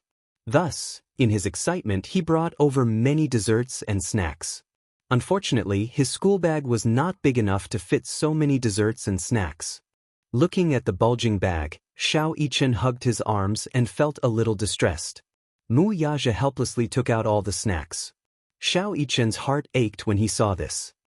He bit his lip as if his heart was bleeding. He loved desserts, so afternoon tea was a must for him. Mu Yaja thought to himself, there are many dessert stalls in the amusement park. It's the same if I buy desserts when I go in. However, it would be inconvenient to go in with a bag full of desserts. Chapter 401. Looking at Xiao Yichen's pitiful face, he did not explain further. When they entered the amusement park, the little guy would be so excited that he might even forget about the dessert. Even if he still missed it, he could just bring him to the dessert station. Even if he did not say anything, this was still a surprise. Thus, he put his wallet, a DV, and a phone charger into his bag. Everything was ready. Just like that, the father and son set off. When they arrived at the amusement park, it was already 11 o'clock. However, the number of people lining up at the entrance did not decrease. On the contrary, because it was Children's Day, there were still 2 long lines at the entrance. Fairy Tale Valley was the most famous amusement park in Beijing. It was jointly founded by Leji Holdings and N.E. Corporation. In the past 2 years, it had gathered a lot of popularity. After the third phase of the project was developed, it attracted many parents to bring their children from afar. It even attracted many foreign children. Thus, Mu Yaja carried Xiao Yichen in one arm and carried his small bag in the other. Under the envious gazes of the crowd, he walked straight through the VIP passage. Oh my God! Look at that man. He's so handsome. Could he be a celebrity? No way. I've never seen such a handsome and stylish man in the entertainment industry. He's even carrying a child. He's a father at such a young age. Oh my God, what a young stay-at-home dad. How is that possible? This handsome guy looks like he's in his early 20s. How can he be a father? It's obvious that the child is his younger brother. If he's really a father, then I'm so envious of this child's mother. The father is handsome and the child is cute. She's a winner in life. Why doesn't he need to line up? Does he have special privileges? You don't know, right? He must have bought a VIP ticket. With a VIP ticket, there was no need to line up. However, the VIP ticket was very expensive, so most people would not choose to buy it. After all, a normal ticket was only 300 yuan and a child ticket was half price. However, a VIP ticket, regardless of whether it was an adult or a child, was 3,000 yuan. Although it was expensive, the advantage of a VIP ticket was that not only did they not need to line up to get in, But all the paid activities in the park were also free. To put it simply, with 3,000 yuan, all the food, drinks, and entertainment in the amusement park would be free. Moreover, there would be a special VIP passage for the amusement park, so there would be no need to line up. For ordinary families, it might not be worth it. She brought her child to play a few games, but she couldn't play that many games.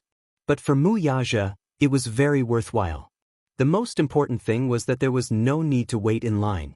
As soon as they entered the amusement park, Xiao Yichen was extremely excited. At the entrance to Fairy Tale Valley, there were 3 cute mascots, a fountain, a castle, and a parade. Everything was designed to look like a fairy tale world. Stepping in was like stepping into a fantasy world. Xiao Yichen said anxiously, "Daddy, Daddy, I want to come down." But Mu Yaja put him down, and the little guy ran excitedly towards the parade. "Daddy, take a look at this. It's Snow White." Xiao Yichen pointed at the holy and beautiful princess on the parade in surprise. Mu Yaja saw that he was so happy, and the corners of his lips curled up. Chapter 402. He didn't like to play in amusement parks. After all, he was an adult and had experience. No matter how dreamy the amusement park was, he would find it dull and boring. Seeing that little Munchkin was happy, he naturally felt happy too. Mu Yaja brought him to play a few rides. There were many activities in Fairy Tale Valley. Generally speaking, in other children's parks, most of the activities were for children to play. After all, the activities that children could play were limited. However, Fairy Tale Valley was different. Some of the activities that children were prohibited from playing in other children's parks were allowed to play in Fairy Tale Valley even as young as 6 years old. However, the high-altitude rides weren't as high, the express rides weren't as fast, and the safety measures were more carefully designed. At first, Mu Yaja was worried that the little guy wouldn't be able to adapt to the more exciting rides. Thus, he brought him to try a few of the simpler rides, such as an indoor roller coaster, a 4D action movie, and so on. Throughout the ride, the little guy was overjoyed. His little face was flushed with excitement. At this moment, he could see some of the characteristics that a 6-year-old should have. Carefree, naive, and unaffected. It turned out that the child's cold personality wasn't innate. It was because he lacked companionship. "Daddy, I want to play the Tong Tian Tower." Xiao Yichen pointed at the 30-meter-tall tower not far away and suggested excitedly. Just as he said that, a heart-wrenching scream came from the tower. It was very exciting. "It's so tall. Aren't you afraid?" Mu Yaja frowned. Xiao Yichen looked fearless. He straightened his little body and said, "I'm not afraid. Daddy is here. Daddy will protect me." "Okay, let's go." After saying that, he held little Munchkin's hand and walked towards the Tong Tian Tower. However, a surprised voice came from behind.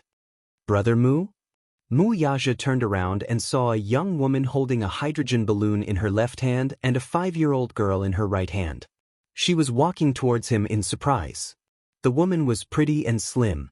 She looked to be in her early 20s. She had exquisite makeup on and was dressed very fashionably.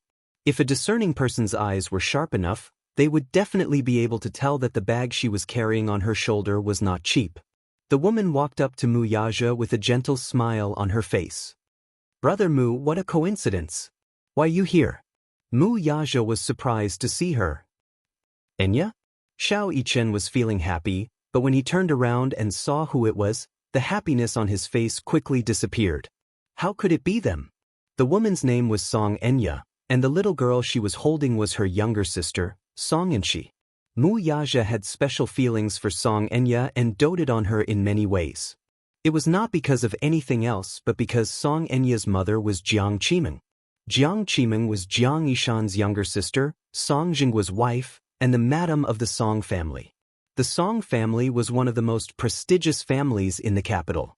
They had been a scholarly family for over 100 years. When it came to Song Enya's grandfather's generation, he started a revolution. Old Song fought alongside the martyrs when he was young and was one of the 10 founding fathers of the country. One of the founding fathers. His position was very important. He had 2 sons.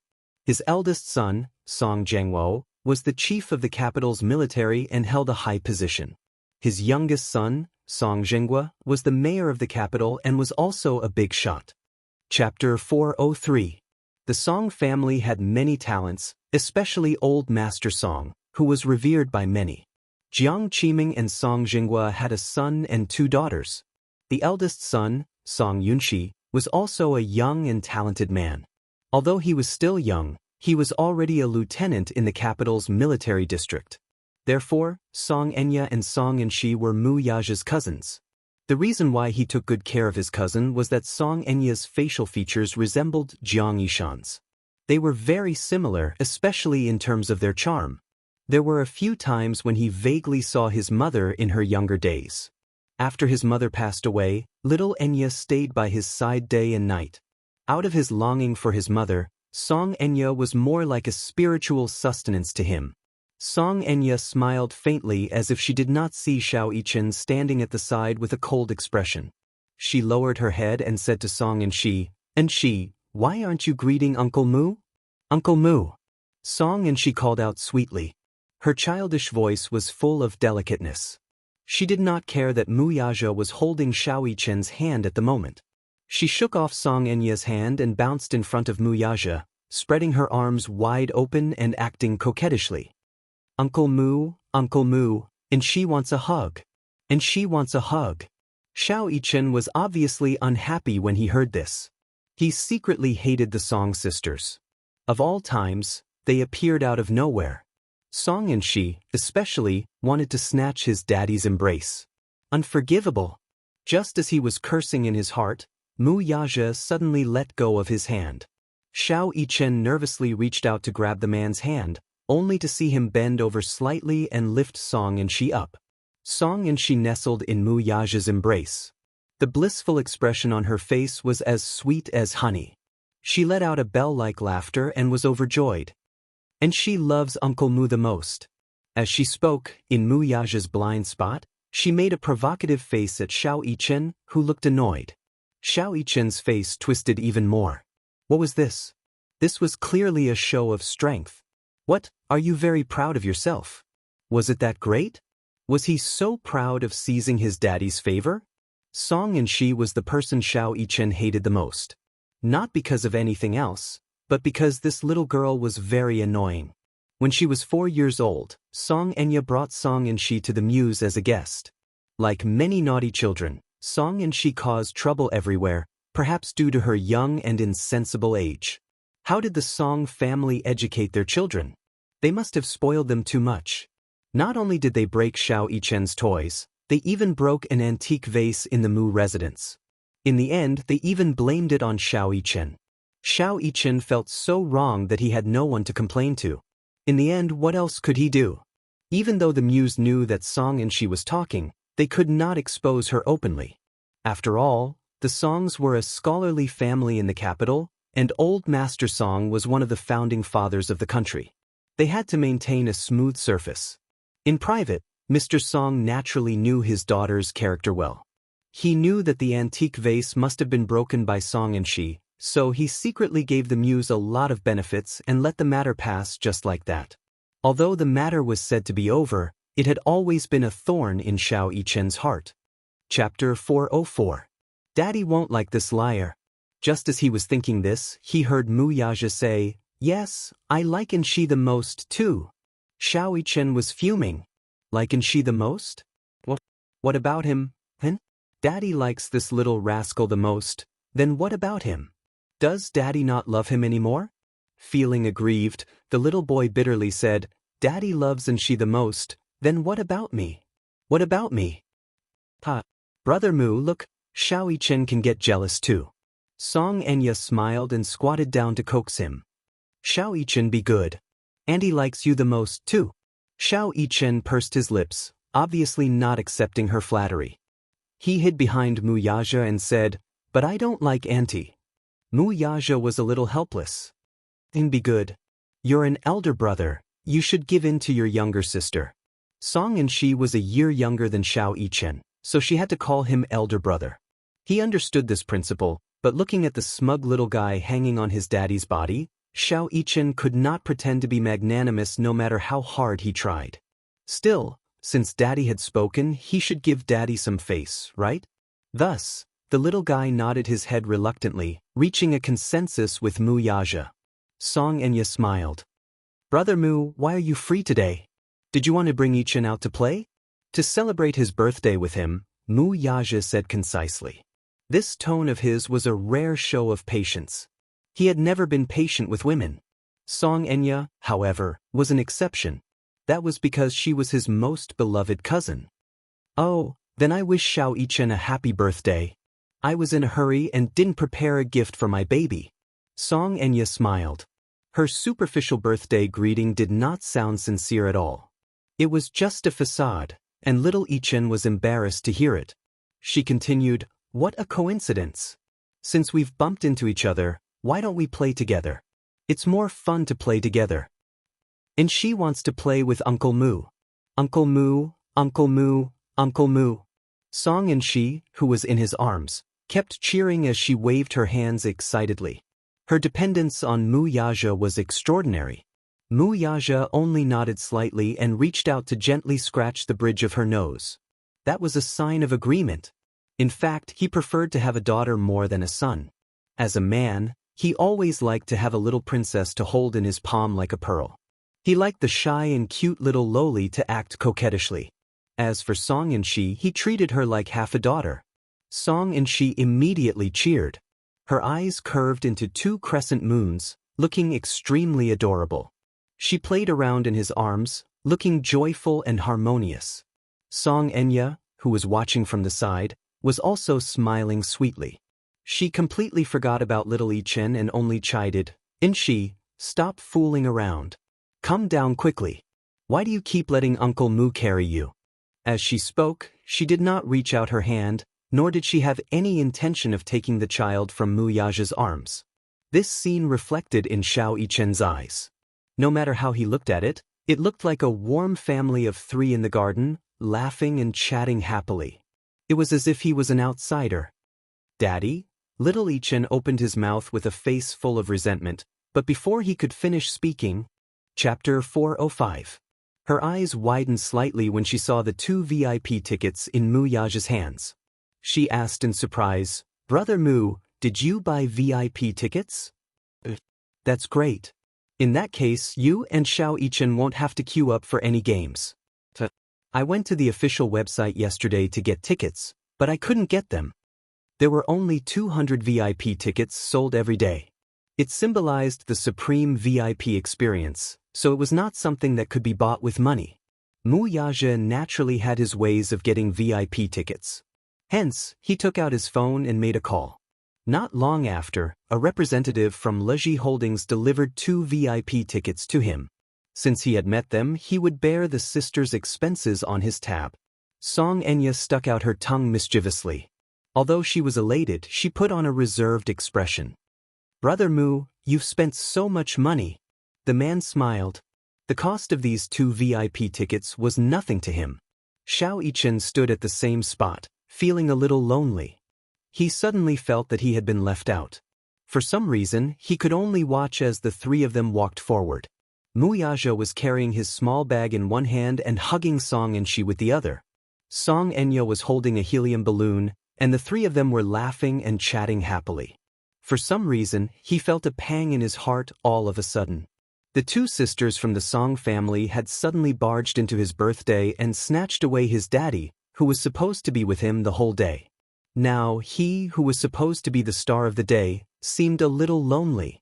He did not know why, but he did not look forward to this birthday as much as before. Hence, out of spite and wanting to attract Mu Yaja's attention, he deliberately walked very slowly and even lagged far behind, hoping that his daddy would focus more on him. Such weak hopes seemed a little petty and pitiful. Mu Yaja was also worried about him.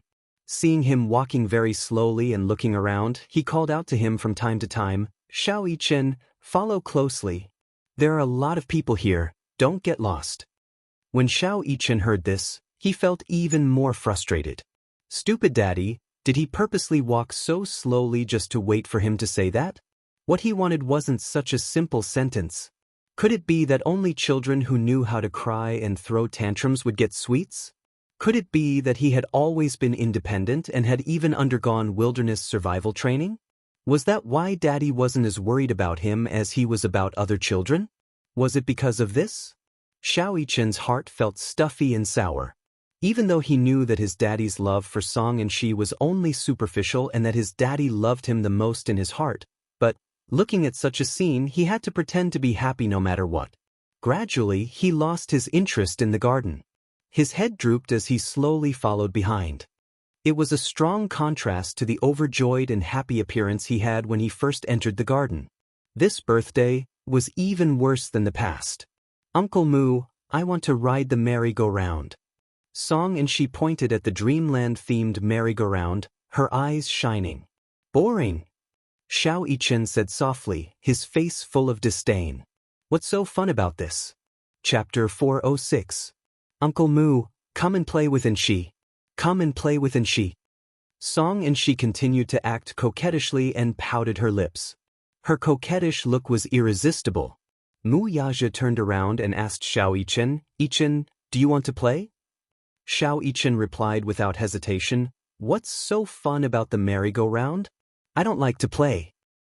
"Then, wait for Daddy for a while, okay?" Mu Yaja said as he carried Song and Shi to play.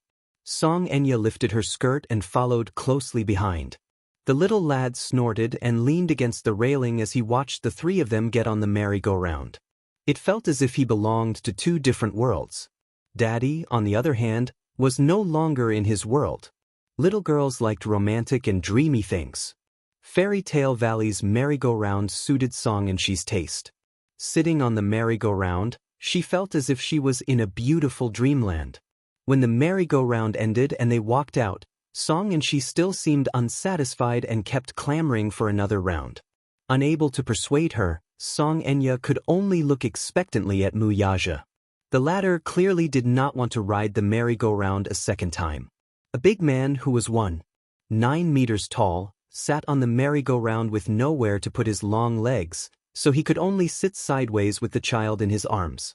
As the merry-go-round turned, many pairs of eyes focused on him, making him feel very uncomfortable. He did not like this feeling. Thus he said, "You play with her. I'll accompany Xiao Yichen to take a look." Song Enya knew how to read people's expressions. She knew that although Mu Yaja had always indulged her and her sister, there was a limit to his patience. Thus, she did not insist on it and carried Song and Shi away. Song and Shi stared at Mu Yaja with wide eyes and pouted. She felt a little wronged and disappointed, but she did not cry or make a fuss. Mu Yaja walked toward little Yichen, only to see the little lad leaning against the railing with a forlorn expression. He seemed to be in low spirits. Knowing that he had neglected him a little, he felt a little unhappy. "What do you want to play? Daddy will play with you." Mu Yaja hugged him and coaxed him gently. The little guy, however, turned his face to the side. His eyelids were drooping and he did not look very happy. "There's nothing in particular. Didn't you just say that you want to play the tower?" Mu Yaja gently replied, "Daddy will sit with you." "I don't want to." Little Yichen threw a tantrum and stubbornly turned his back on him. He did not want to bother with him anymore. Mu Yaja ignored the boy's tantrum, though, and carried him to the Tower of Babel. At first, Xiao Yichen resisted unhappily and struggled in his arms. However, no matter how much he struggled, he was nothing more than a little kitten throwing a tantrum to Mu Yaja. Children were always easy to coax. He easily soothed his little mood and brought him to the tower. After buckling his seatbelt, the little guy's attention was all on the machine that was about to start. He looked around nervously and excitedly. 3, 2, 1. Following the urgent countdown, the machine was on the verge of starting and instantly lifted them 30 meters into the air. The sudden rise, the pressure of the pressure, and the view from above made Xiao Yichen scream uncontrollably. Mu Yaja, who was standing at the side, appeared to be calm and composed. Chapter 407. Compared to the high-altitude parachuting that he had done during his special training, this event seemed like a child's play. It was merely a 30-meter-high parachute jump, but it didn't hurt him at all. Children, on the other hand, were different. Whether it was their physical or mental state, they were much weaker. Therefore, Xiao Yichen's screams and laughter could be heard throughout the entire process. When the game ended, Xiao Yichen was still in a state of shock, but he still wanted to continue. He felt that the Tower of Babel was very exciting and fun. Most children would naturally want to try something fun again, and he was no exception. Thus, Mu Yaja played with him again. When they walked down the Tower of Babel for the second time, Xiao Yichen held Mu Yaja's hand and danced around excitedly. He kept explaining the beautiful scenery that he had seen during the process of ascending. In an instant, it was as if all the unhappiness from before had vanished into thin air. Children were just that innocent and cute. They wouldn't remember anything for too long. After that, Mu Yaja seemed to have realized that he had neglected Xiao Yichen by always carrying Song and Shi in his arms. Feeling guilty, he continued to carry Xiao Yichen in his arms and didn't put him down. His energy was astonishing. Xiao Yichen was much heavier than Song and Shi, but he continued to carry him in his arms and couldn't bear to put him down. Every time Song and Shi opened her arms and asked Mu Yaja to carry her, Xiao Yichen would immediately wrap his arms around Mu Yaja's shoulders. This was a silent declaration of his exclusive rights. Every time this happened, it was Song and Shi's turn to pout and stomp her feet in anger. She was in a bad mood. However, no matter how unhappy she was, no matter how much she cried, Mu Yaja never hugged her again. At least for today, he had to accompany the little guy. Otherwise, it would be meaningless for him to rush back to celebrate his birthday with him. Xiao Yichen's happiness was the most important thing right now. Nothing else mattered to him. Song and Shi looked at Xiao Yichen, who was once again occupying Mu Yaja's arms. Her expression was so ugly that it was as if she had swallowed a few flies. Every time she finished a game, she wanted to be hugged by Mu Yaja, but Xiao Yichen refused to leave Mu Yaja's arms. There was nothing she could do. Song and Shi's face was contorted in anger. Xiao Yichen felt his mood lighten up when he saw her deflated expression. Song and Shi saw this and was jealous. Therefore, when everyone was taking a break, she mentioned that she wanted to eat dessert. Mu Yaja wanted to buy some desserts for Xiao Yichen, so he asked them to wait in their seats and rush to the dessert station. Song Enya gave a few more words of advice before following closely behind. Only the two little lads were left on the other side. Xiao Yichen was bored, so he took out his favorite toy and fiddled with it. Song and Shi also wanted it when she saw it, so she reached out to snatch it. Xiao Yichen nimbly dodged her little paw and said unhappily, "Didn't your mommy teach you manners? How can you casually take other people's things?" Song and Shi snorted. "Cheapskate, drink some cold water. Do you think I care about your lousy toy?" "I don't want you to care about it either. You're the cheapskate." Xiao Yichen stuck out his tongue and made a funny face. This time, the little lass was completely enraged. "I think you're obviously jealous of me. You're jealous that Uncle Mu likes me more than you. What nonsense are you talking about?" Xiao Yichen sneered. "Daddy clearly likes me the most. Who do you think you are?" Chapter 408. With her hands on her hips, Song and Shi pointed at him and announced the truth arrogantly. Xiao Yichen was a little angry. He was supposed to be confident, but when he thought of his daddy's doting gaze when he hugged Song and Shi, he felt a stab in his heart. Indeed, he felt a little uncomfortable. Even the little one's tone was not firm enough. "You're spouting nonsense." "How am I spouting nonsense? Didn't you see it just now? Uncle Mu likes me a lot. Don't you dare deny it." Song and Shi was spoiled rotten at home, so her words were unforgiving and aggressive. Xiao Yichen said angrily, "Who do you think you are? You're a member of the Song family, an outsider. How can Daddy like you? I'm the one Daddy likes the most. That's me. Look at the birthday present he gave me yesterday. It's very cool, isn't it?" As he spoke, he flashed his smartwatch at her. His good-looking eyebrows raised proudly. This was considered a show-off. Song and Shi's attention was immediately drawn to the watch on his wrist. She had never seen such a novel thing before, so she leaned over to take a look. Xiao Yichen pushed her head to the side with a look of disgust. "Don't come over. Go away. Why did you push me?" Song and Shi was a little angry. She clenched her little fists and yelled at him. Because you're ugly. You ugly freak. Xiao Yichen sneered with his poisonous tongue. He did not expect that this sentence would completely enrage Song Enshi. He actually called her an ugly freak. Although the little girl was only 5 years old, she still had a heart for beauty. Song Enshi had been the apple of the Song family's eye since she was born. She had always been held in the palm of their hands, afraid that she would break or melt in the mouth. She had been doted on since she was young. Everyone's praise for her was nothing more than beautiful, cute, obedient, sweet, and so on. Therefore, she had always thought that she was cute and pretty. However, Xiao Yichen's sudden appearance of an ugly person inevitably angered her. In a fit of anger, Song Enshi pounced on Xiao Yichen and bit his wrist with all her might. It was as if she wanted to bite off a piece of flesh from his arm. Xiao Yichen did not expect her to bite him. In the midst of the pain, his subconscious reaction was to push her away forcefully. But one had to know that he was different from other children. How much strength could other boys his age have? He was a child who had gone through hellish training in the special training camp. Although his strength was not great, he could still easily lift the Barrett M99. Song Enshi was caught off guard by this push. She staggered a few steps back and tripped over her own feet. Then, she fell on her face in a sorry state. Xiao Yichen hurriedly looked at his arm where she had bitten him. There were 2 rows of deep bite marks. There was no blood, but they were very deep. It was obvious that she had bitten him hard. He furrowed his brows in anger. When he raised his head, he saw Song Enshi hugging her head and not moving at all. After a brief moment of silence, Song Enshi sat on the ground and hugged the back of her head. She opened her mouth and let out an earth-shattering wail.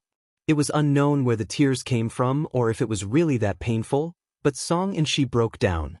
Big drops of tears fell from her eyes like pearls from a broken necklace. Chapter 409. Xiao Yichen was bewildered by the sudden turn of events. He did not do it on purpose, nor did he use much force. It was just a subconscious reaction from the pain. Why was this brat so weak? Some kind-hearted tourists immediately went forward to help her up, but when they touched the back of her head, they were shocked to find their hands stained with blood. Her head is bleeding. Hurry and call an ambulance. Yes, it's a little serious. Xiao Yichen took a step back in shock when he saw this. He did not expect things to turn out this way. He did not use much force, and he did not do it on purpose. He remembered that he had controlled his strength. Coincidentally, Mu Yaja and Song Enya were returning from buying desserts when they heard the girl's childish and hoarse cries from afar. Song Enya's heart skipped a beat and she immediately rushed over. She saw Song Enshi sitting on the ground, crying her heart out. A few tourists around her tried to comfort her, but to no avail. Song Enya was so frightened that her face turned pale. She threw the desserts aside and hurried over to carry her daughter. This hug was terrible. When the child saw her family, it was inevitable for her to be pretentious. Song Enshi cried even harder and louder. She pointed at Xiao Yichen, who was standing motionlessly at the side, and complained, He bullied me. He pushed me and called me ugly. Boo! And she is in so much pain. When Song Enya saw her crying hysterically, she glanced around and saw the fresh blood on the hands of passers-by. Alarmed, she touched the back of Song Enshi's head. When her fingertips came into contact with sticky blood, she was so frightened that her heart skipped a beat. Mu Yaja walked over, completely unaware of what had happened.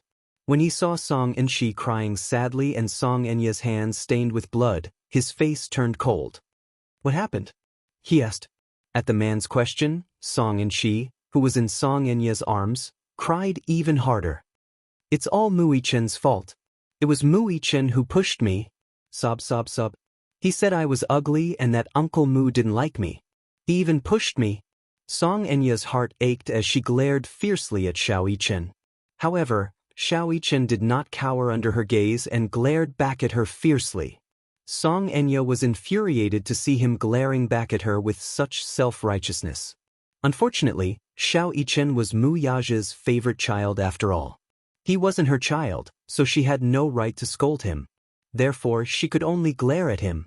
All of a sudden, all the accusations were directed at Xiao Yichen. He was stunned and suddenly lost his footing. For a moment, He didn't know what was going on, but he was inexplicably condemned by everyone. It wasn't like that. She wasn't telling the truth. What was going on just now? Xiao Yichen's mind was in a mess for a moment. Subconsciously, he walked to Mu Yaja's side and carefully grabbed the man's broad hand. In response, Mu Yaja held his hand tightly. Xiao Yichen raised his head pitifully, only to see Mu Yaja looking at him with a clear face. What happened? Yichen, give me an explanation. Daddy. Xiao Yichen hurriedly opened his mouth and said aggrievedly, I didn't push her. Chapter 410. It was just a subconscious defensive reaction under the immense pain. Song Enya was livid. Her beautiful face showed a hint of anger. Yichen, you're too much. I didn't reprimand you for Brother Mu's sake. And she is already in this state. Her head is bleeding, yet not only are you not apologizing, you're even trying to shirk responsibility. I've always heard that the Muse nurture their children's sense of responsibility. If you have half of your father's sense of responsibility, you won't say such things. As if she could not vent her anger, she walked up to him with Song Enshi in her arms and asked aggressively, Are you saying that Enshi fell down herself and framed you for it? Enshi won't lie. Besides, she's fine. Why would she fall down for no reason? Are you saying that she's lying? Little Yichen's face flushed red from this aggressive interrogation. His entire smiling face was flushed red.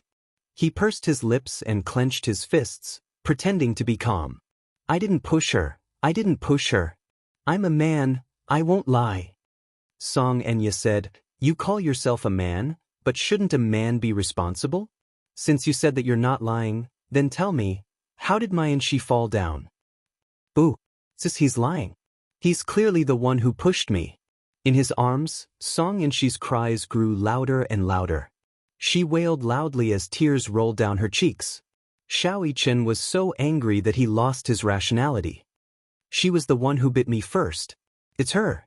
She was the one who bullied me first. How can you bully her just because she bit you first? Song Enya's face darkened. You're the older brother. And she is insensible. Shouldn't you give in to her? Xiao Yichen was at a loss for words. But why did she question him like this? Was it because Song Enshi was the one who suffered the most in the end, so all the mistakes deserved to be forgiven? He was only acting in self-defense. Even if he lost control of his strength in the end and hurt her, should he be condemned by everyone? Moreover, he clearly remembered that he hadn't used much strength earlier. He really hadn't used much strength. If he were to use force, he would know his limits. With the strength he had exerted just now, Song Enshi would at most be pushed to the side. She wouldn't fall so hard. But if he said that she fell down by herself, would anyone believe him? Would Daddy believe him? Xiao Yichen looked at Mu Yaja worriedly, only to see his cold gaze land on Song Enshi's face. Seeing that the situation was a mess, he suddenly said, Have you said enough? As soon as he spoke, the scene immediately quieted down. Perhaps men were born to be kings. As long as he opened his mouth and ordered everyone to be quiet, everyone would have to be quiet. Because of his words, the situation was stabilized a little. There's no point in arguing about this now.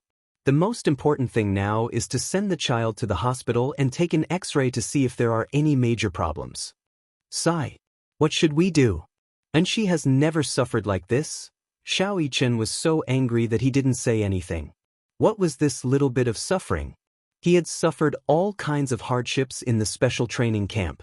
Such a small injury would at most require 2 stitches.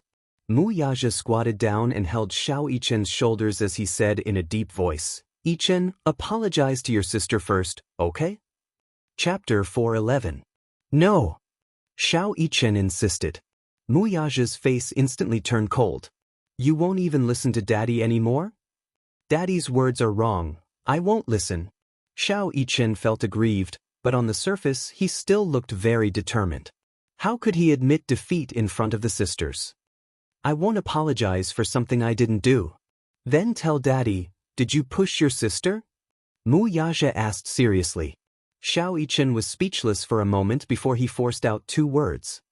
I pushed, then he nervously explained, that's because she bit me first and I didn't use. Since you pushed her, shouldn't you apologize when she fell? Mu Yaja guided him patiently. He did not care what other children did wrong. He only cared about his own child's sense of responsibility. Even if he did not push her hard, he still pushed her. Xiao Yichen was partly responsible for her fall, so he wanted Xiao Yichen to lower his head and apologize. You should reflect on your mistake. Xiao Yichen had always taken Mu Yaja's words as an order. He wanted to quickly resolve this matter, so even if he was unwilling, he still obediently lowered his head in Song Inshi's direction. I'm sorry, Inshi. It's my fault, I shouldn't have pushed you. However, his apology did not make Song Inshi stop crying. Still, the only thing he could do was apologize. Now that he had done this, whether or not he was forgiven was no longer his concern. Uncle Mu, give me a hug. Song Inshi ignored Xiao Yichen's apology and only opened her arms to him with teary eyes. This time, her request for a hug was not something Mu Yaja could refuse. Song Inshi seemed to have achieved her ultimate goal when he took her from Song Enya's arms. Her crying stopped abruptly. Xiao Yichen felt a little sullen, but more than that, he was filled with anger. When he looked up, he met Song Inshi's eyes, which secretly flashed with a hint of success. He clenched his fists so tightly that they cracked. The person in charge of Liji Holdings rushed over. On this day, Li Hanlin happened to be inspecting a new project in Fairy Tale Valley. When he heard that a child was in trouble, he immediately contacted the medical staff and rushed over. When he saw the people in front of him, the corners of his eyes twitched slightly. Headmaster Li? Mu Yaja narrowed his eyes, clearly recognizing him at a glance. Ah, what a coincidence. Li Hanlin said awkwardly. Hello, Chairman Mu. The medical staff came over with a stretcher. They wanted to take Song Inshi from Mu Yaja's arms, but little Inshi refused to let go. She insisted that Mu Yaja carry her, so they had no choice but to compromise. Uncle Mu, will you accompany me? Very good. Uncle Mu will accompany you. Okay. With Uncle Mu by my side, I'm not afraid of anything. Song Inshi sobbed, looking very pitiful. Xiao Yichen stood alone on the spot until he saw Mu Yaja carrying Song Inshi into the ambulance. In a moment of panic, he hurriedly asked, Daddy, aren't you going to celebrate my birthday with me? Let's get in the car together. We'll accompany Inshi to the hospital first. But today is my birthday. Xiao Yichen argued with a forced smile. Mu Yaja's eyes turned cold, and his voice deepened. I'll accompany you to play next time. Let's forget about today. Forget it? How could he forget it? Xiao Yichen stubbornly refused to budge and stammered, I don't want to. Chapter 412. What? I said I don't want to. I don't want a next time. I only want today. I want today. Daddy, play with me. Xiao Yichen vented all the grievances and bitterness in his heart. He rarely cried, but when he blurted out these words, his eyes couldn't help but moisten. What next time? Was there really going to be a next time? But why? It was his birthday today. He had been looking forward to it. It was rare that his daddy was willing to play with him. Yichen, don't be so willful. I want to stay and play. I don't want to accompany her to the hospital. I don't want to. Xiao Yichen pouted. His willfulness provoked Mu Yaja's displeasure, so he coldly said, Then play by yourself. Anyway, he had already informed the person in charge of Fairy Tale Valley beforehand. Even if he wasn't around, there would be someone to accompany the little guy. If he wanted to play, then he would let him play to his heart's content in the amusement park. With a bang, the car door slammed shut. The ambulance screeched away. Xiao Yichen stood rooted to the ground, dumbfounded. Even after the ambulance had left for a long time, he still couldn't react. Did his daddy abandon him? Did he not want him anymore? He seemed to have been a little willful just now. But was he going to leave him alone to punish him? But what did he do wrong? Why did he have to punish him like this? It was obvious that Song Inshi had played some tricks to snatch his daddy away from him. He should have obediently gotten into the car and shouldn't have been so willful to say that he wanted to stay and play. However, he was holding back his anger and was unwilling to compromise. It wasn't because he was obsessed with his birthday, but because he felt wronged. Why was everything he had been looking forward to being destroyed so easily? He clearly didn't do anything wrong and had a clear conscience, But his daddy didn't believe him. What could he do? Xiao Yichen hung his head low, and his mouth twitched uncontrollably. He wanted to cry, but he, who had never shed tears, held it in. As if in a fit of pique, he fiercely wiped away the tears at the corner of his eyes with the back of his hand. When he looked up, his expression was still cold and silent. "Leave all of you. Let's go, let's all go." Even if he was alone, he could still enjoy himself. Li Hanlin walked up to Xiao Yichen and squatted down beside him. He was amazed that the little guy looked so much like President Yun. Normally, twins rarely looked so similar. "Young Master Mu." Li Hanlin smiled and stuck his face close to Mu Siju, trying to please him. Xiao Yichen responded with a cold look. "Don't touch me." Without Mu Yaja around, he seemed to have returned to his old Xiao Yichen, cold, stern, and taciturn. Xiao Yichen picked up his backpack and walked towards his next target. He said, "I'm going to play by myself. Don't follow me." How could Li Hanlin listen to him? Before Mu Yaja left, he had specifically asked him to take good care of this child. Thus, Nanny Li said, "Send a few people to follow him secretly and protect him. Don't let him find out." Thus, the group of bodyguards followed Xiao Yichen in a grandiose but cautious manner. How could Xiao Yichen, who had undergone special training since he was a child, not notice? However, he didn't have the heart to care so much. Chapter 4:13. Since we're here, let's have some fun. Therefore, the Tower of Babel, the fire beacon wheel, the ice mountain snow region, whatever was exciting, he sat on the roller coaster and used the momentum of the roller coaster to vent all the dissatisfaction and grievances in his heart in the form of screams. It was as if he could only feel better this way. He had never been a weak child, but today's incident had left a scar in his heart. He had always thought that girls were innocent and romantic, but Song Yinshi's actions had completely overturned his understanding of girls. "I hate girls. I hate Song Yinshi." Xiao Yichen's body swayed slightly when he alighted from the roller coaster. Now that the sun was gradually getting hotter, he raised his fair little face and looked at the weather. Now that the sun was shining brightly, the temperature was rising, but no matter how bright the sun was, it was as if it could not shine into his heart. No matter how he played, he did not have the happiness and joy he had when his daddy was with him. "I hate birthdays the most," Xiao Yichen muttered as he sat alone on the bench, hugging his small school bag tightly. Sure, it's been hard on you today." After the photo shoot, Mu Shi sent Yun Sure out of the building and said with a smile, "I'll send you the photo shoot when it's done." Thanks. She suddenly thought of something and quickly asked, "Oh, right. Do you have Weibo?" "Weibo? Don't tell me you don't use Sino Weibo." "I don't have the habit of using Weibo," Yun Sure admitted honestly. "I'm usually very busy, so, haha. No matter how busy you are, you should still have the time to check Weibo. You're not like my sister, who has a child and spends all her time with him, so you don't even have the time to check Weibo." Mu Shi did not know whether to laugh or cry. Yun Sure's expression froze. She had hit the nail on the head. In the past, she was very busy with work and spent all her time at home with Yu, so she did not even have an account on Weibo. However, her assistant did not know about this, so she had to keep the child a secret for now. As for her private life, she wanted to keep it a secret.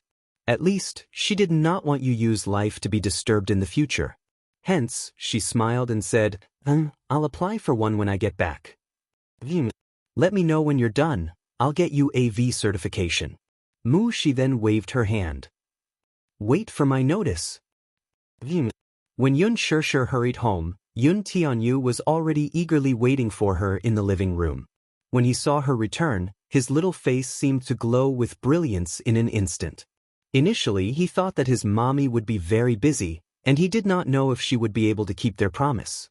Hence, he did not have high hopes for her.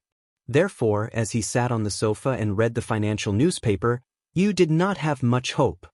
However, when he saw that Yun Sure had returned earlier than the agreed time, his usually calm heart actually trembled a little with excitement. "Mommy!" Yu's face seemed to be covered by a layer of sunshine as he ran 2 rounds around his mother and threw himself into her embrace. "Mommy, Yu, I love you." "Good boy. You must have waited for a long time." Yun Shirshir's unhappiness seemed to have dissipated at the sight of him. Chapter 4:14. This baby had such an ability. When she saw his smiling face, it was as if it could drive away all the gloominess. It was very healing. No. Mommy came back very early. As he spoke, Yu pulled Yun Shirshir into the room. He took out 2 sets of casual clothes and said, "Mommy, let's change into this. It's a mother and son outfit." The mother and son outfits were pink-blue in color. They had the same design, but the sizes were different. It was a mother and son outfit from Leji Holdings. This outfit was designed by Yu himself. There was a heartwarming drawing of a father, a mother, and a cute child in the middle. This unique and childish drawing was very popular. He had wanted to draw this drawing for his mommy, but he felt that his drawing was not good enough. Hence, he had been hiding it and did not dare to take it out for fear that his mommy would not like it. One time, he had a whimsical idea and decided to use this drawing on the outfit.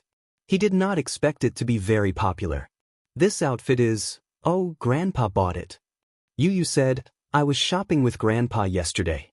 I saw this mother and son outfit and thought it was very interesting." "Yes. The drawing on this outfit is very nice. It's very childlike," Yun Shirshir said with a smile. "Really?" Yu blushed shyly. Mommy said that the drawing was nice, which meant that she liked his drawing. Yu covered his mouth and laughed secretly. He raised his eyebrows proudly. Because of Yun Shirshir's praise, he felt sweet and happy in his heart. Yun Shirshir changed into the outfit and then helped Yu change into the outfit. Yun Shirshir liked to use her brain when it came to children's outfits. Yu was also very cute. Hence, whenever she brought him out, he would always attract a lot of attention. He attracted a lot of attention. She tied a British-style scarf around his neck, paired it with a pair of British flag-design sneakers, and put on a pair of sunglasses. The little guy instantly transformed into a handsome and adorable model from a children's fashion magazine. The temperature today was a little high, so she didn't forget to put a hat on him. She turned his shoulders and looked at him from head to toe. Yun Shirshir immediately pretended to be a fangirl and said, "Little brother Tianyu is so handsome." Yu was amused by Yun Shirshir's exaggerated praise. Her face was a little shy, but more than that, she couldn't hide her joy. "Mommy, stop fooling around." The mother and son stood in front of the mirror to compare their looks, and they were overjoyed. Everything was ready, let's go. The mother and son got into a taxi and headed to their destination. Along the way, the sun was shining brightly outside the window. Yun Tianyu leaned against Yun Shirshir with a look of contentment. His head rested on her arm as he looked at the greenery flashing by outside the window. The scattered and mottled sunlight of early summer seemed to be cut into pieces. It filled his eyes with distinct black and white colors like beautiful stars. "Mommy, Yu raised his head with a rare innocence in his eyes. "How good would it be if I never grew up?" Yun Shirshir asked curiously, "Why do you say that?" "That way, I can always stick to Mommy." As Yu spoke, he slowly added, "I'll never grow up and you'll never grow old. We'll always be like this. How good would that be?" His tone was very serious when he said this.